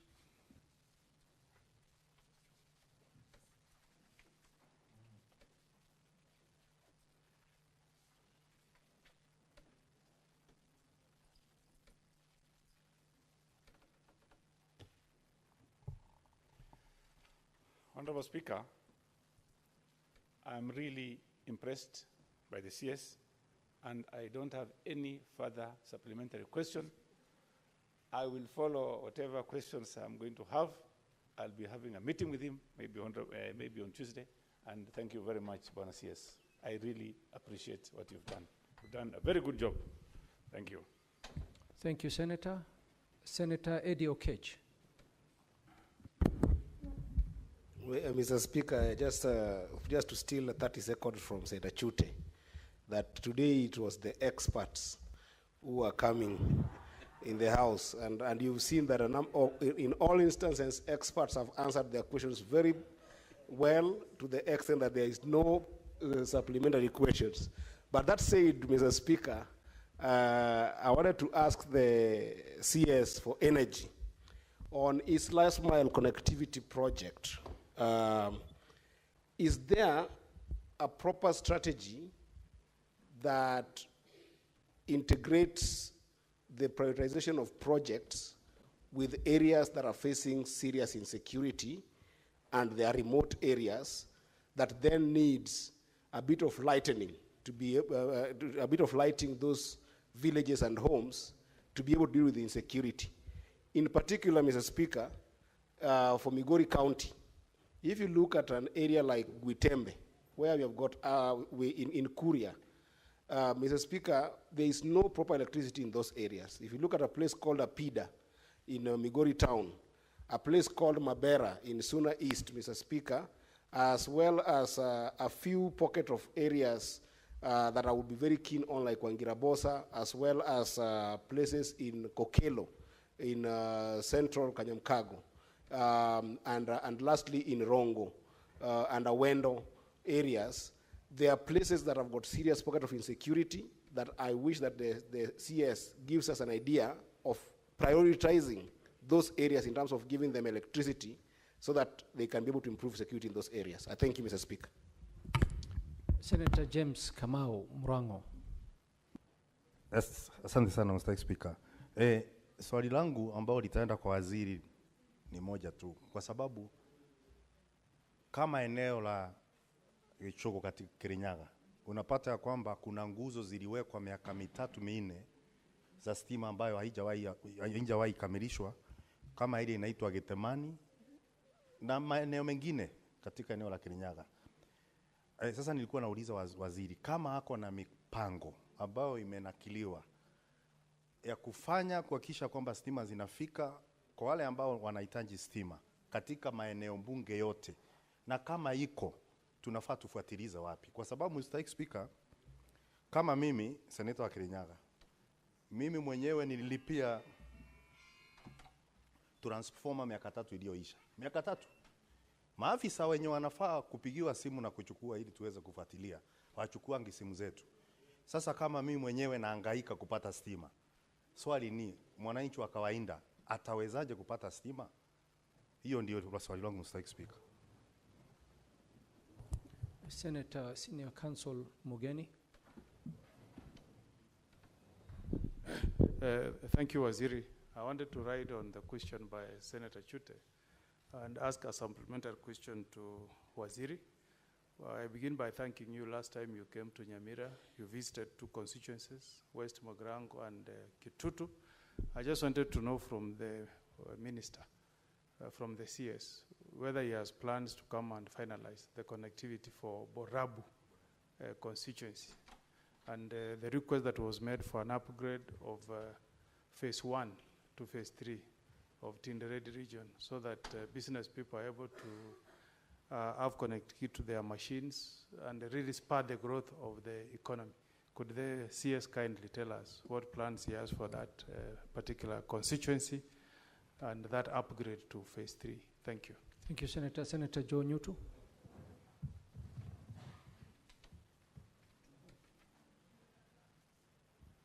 Thank you, Mr. Speaker.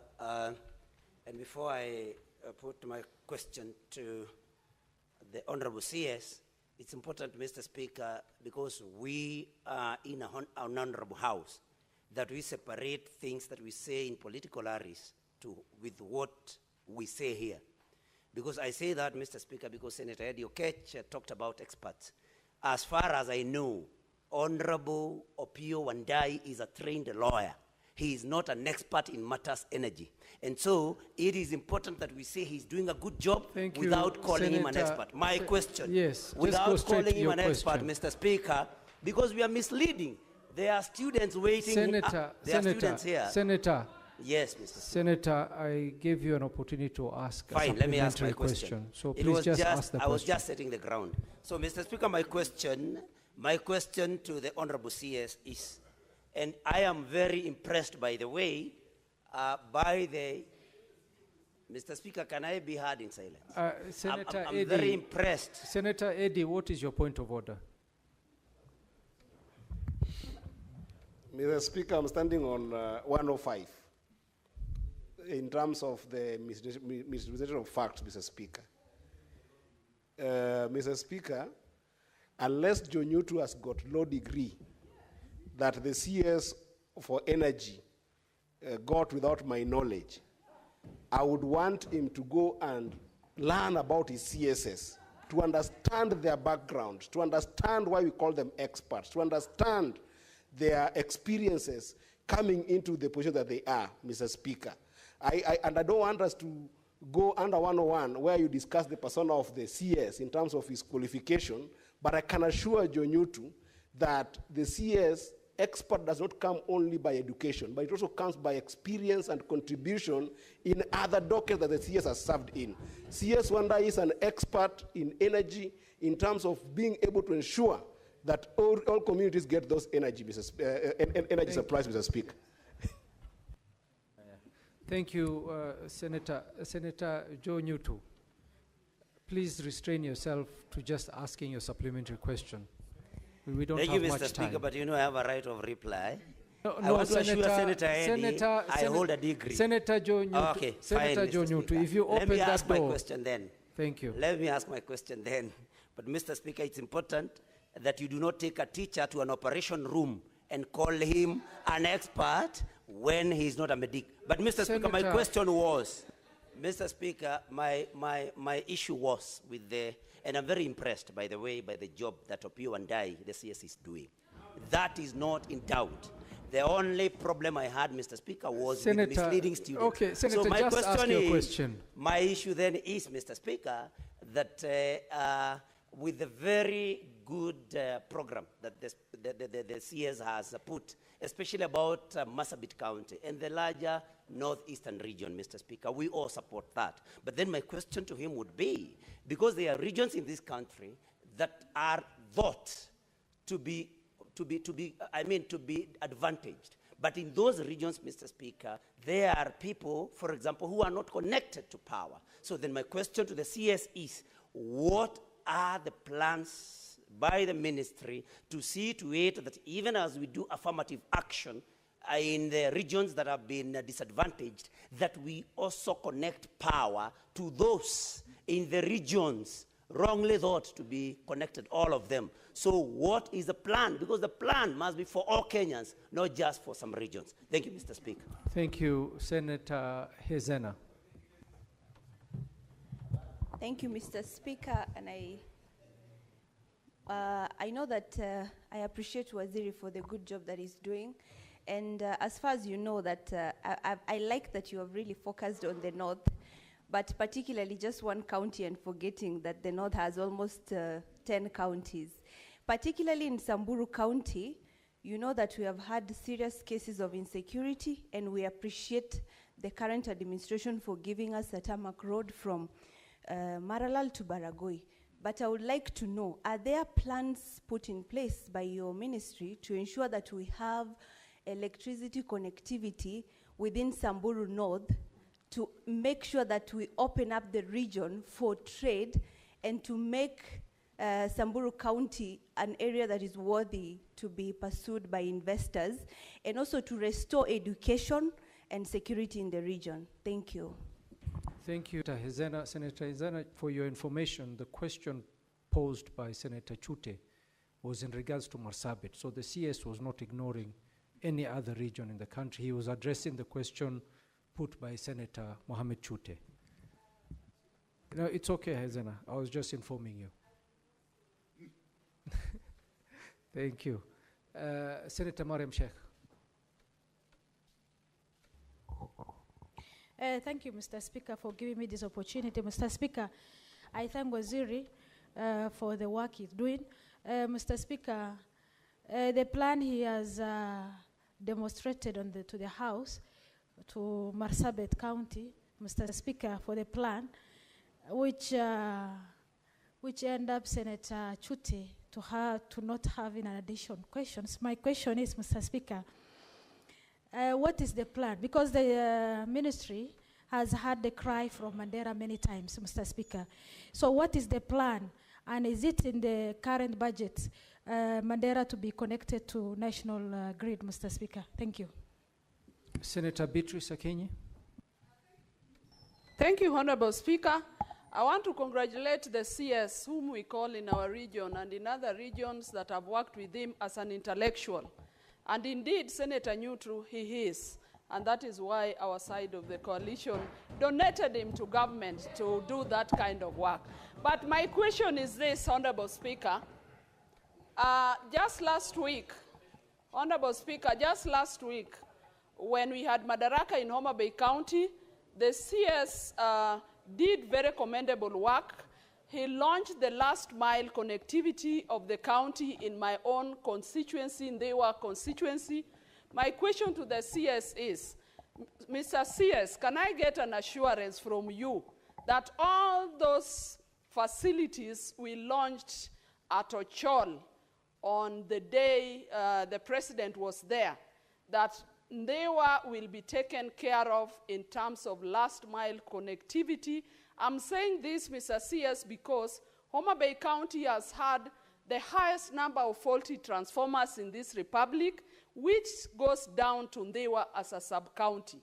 So all that you launched at Ochol, can we get an assurance from you as Ndewa constituents that the transformer issues and last mile connectivity challenges will be tackled, so that we are not just used as a launching pad and no services are given? Thank you, Beatrice. And to correct you, it is not Mr. CS, Honorable CS. And in your case, you should be Honorable Expert CS. Thank you. Senator Mungatana, last question. Thank you, Mr. Speaker. Mr. Speaker, there was a time we were engaging as senators in our committee with members of the Chamber of Commerce, and I asked them, why is it that you don't encourage your people to come and put industries in Tana River County? We have a lot of land, and we can give you certain facilitation from the county government so that you can erect industries. Mr. Speaker, the answer was very simple. There is no power to support industrialization in Tana River County. So, Mr. Speaker, I wanted to ask the minister, as I congratulate him in considering Marsabit and the plans they have, what other plans does he have for this northern coast area beyond Malindi? Because the line we have can only be for domestic consumption. It cannot support any form of industry. So, Mr. Speaker, I wanted to hear from him what he can do so that our people can also have in Tana River opportunity to get industries that will come there and to create jobs for our people. Thank you, Mr. Speaker. Thank you, Senator. Cabinet Secretary, you may proceed. Thank you very much, Honorable Speaker. I'll go straight to the questions. First is the question by Honorable Senator Eddie Okech. Really, Honorable Speaker, let me just say this, and this covers both Honorable Eddie Okech and Honorable Kamau's questions, that first and foremost, we have a plan for every part of this country as a ministry and indeed as government. Every county, every constituency, every ward is factored in our plan. And therefore, and secondly, Honorable Speaker, in implementing our plan for electrification countrywide, we have adopted a strategy to engage very, very closely with the elected leadership. There is no prioritization that we do without consulting the local leadership, and especially members of parliament, both National Assembly and Senate. Many a time you have seen me hosting delegations of MPs from various counties. That is part of the consultative process that then arrives at prioritization. So the areas that are insecurity prone of Migori County, and the areas I'm very conversant with, Honorable Speaker. Yeah, there are areas we are definitely dealing with in consultation with the local leadership, led by Eddie Okech, Senator, my good Senator of Migori. Similarly, the issue of Kichugu in Kirinyaga County. It's unfortunate, perhaps, that there are poles which have been lying idle for some time, and that there is payment for transformers, which is yet to materialize, Honorable Speaker. This is an issue, of course, I will be taking up with the relevant agencies in my ministry, but I want to encourage Honorable Senator Nyutu to not shy away. Just come forward and visit me in the office. Yes, and I will deal with this matter conclusively. Honorable Senator Okongo Mugeni, it is indeed true that I made a visit to parts of Nyamira County a couple of months ago, and that I left out Borabu on account of time constraints. I have got plans to not only go back to Borabu constituency in Nyamira County, but indeed to go to Kisii County, the neighboring Kisii County as well, and cover all the constituencies in the fullness of time, as a way of acquainting myself with the situation on the ground, but also dealing with the issues that arise therefrom. Honorable Senator Joe Nyutu. Indeed, I've answered that in my first, response, that all parts of this country are taken care of. No single region, no single county, no single constituency, no single ward shall be left out in the grand plan of the President William Ruto-led administration, insofar as matters energy and electrification are concerned. Even though we are aware that there are a number of areas which have been left behind for a long time, as we apply affirmative action to those areas, we shall not ignore those other areas that are perceived to be advantaged. We shall apply equity, in short. Equity. And every part of the country shall feel involved. The Honorable Senator Hezena, as I mentioned in my opening statement, Marsabit is just part of the wider northern Kenya region and parts of upper coastal region that have been disadvantaged for a long time. If you may recall, Honorable Speaker, not very many months ago, His Excellency the President did preside over the contract signing for the COSA project, a project that is going to take up to about 12 billion Kenya shillings, funded by the World Bank. And Samburu County is benefiting from that project, in addition to other plans that we have for not only Samburu County, but all other counties in that region, and indeed the rest of the country. Cabinet Secretary. And in that plan for Samburu County, it's not just Samburu North. Samburu North is involved, it's included, Samburu South, Samburu West and East, Samburu West and East. Cabinet Secretary, I'll just interrupt you briefly. Honorable Senators, we shall extend the sitting of the House for a further not more than 15 minutes, so that the CS can conclude answering the questions. Thank you. Thank you, Honorable Speaker. I was saying that when it comes to Samburu County, we are not only just talking about Samburu North, we are also talking about Samburu East and Samburu West constituencies. The Honorable Senator Mariam, similarly, Mandera County is in our plan. And we have had very, very many engagements with leaders of Mandera County. We have had challenges, of course, in towns such as Elwak and many other places, yes, on account of outages of power arising from malfunctioning of our gadgets, our generators. We have got a long-term plan to eventually incorporate Mandera County into the national grid.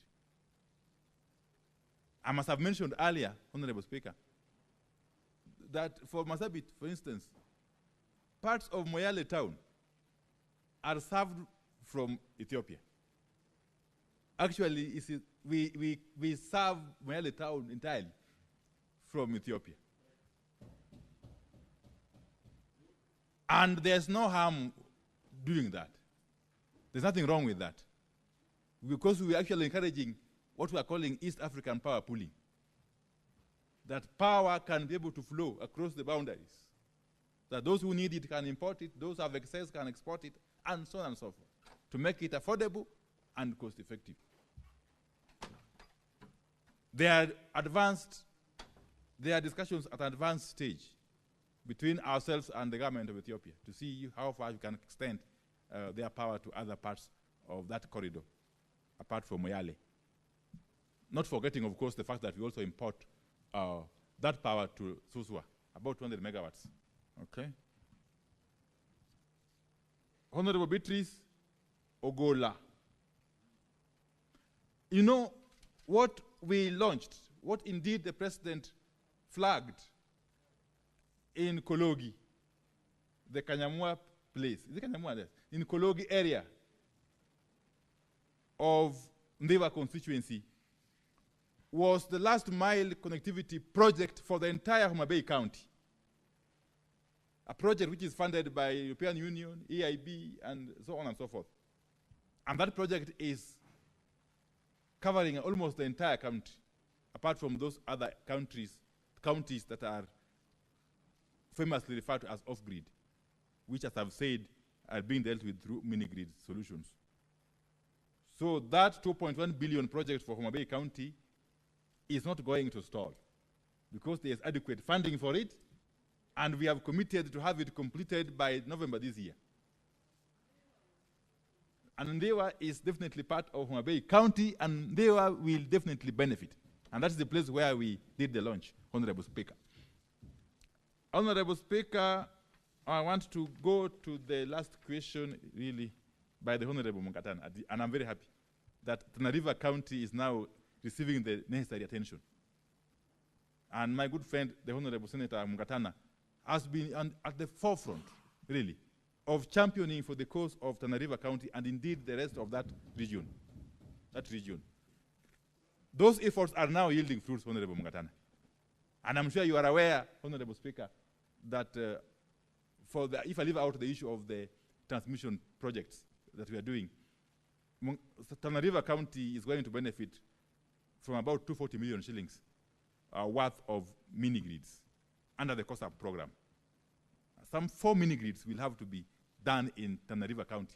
And the money is there, they will be completed. It will go a long way towards addressing access to power by the people of Tana River County as we embark on other projects, Honorable Speaker. Honorable Speaker, allow me to end there, and thank you very much for listening to me. Thank you very much, Cabinet Secretary. And thank you for appearing to answer questions. At this juncture, we are going to end our session, but I would just like to wish you all the best in your heavy duties in connecting this country to electricity. And we pray for you, Cabinet Secretary.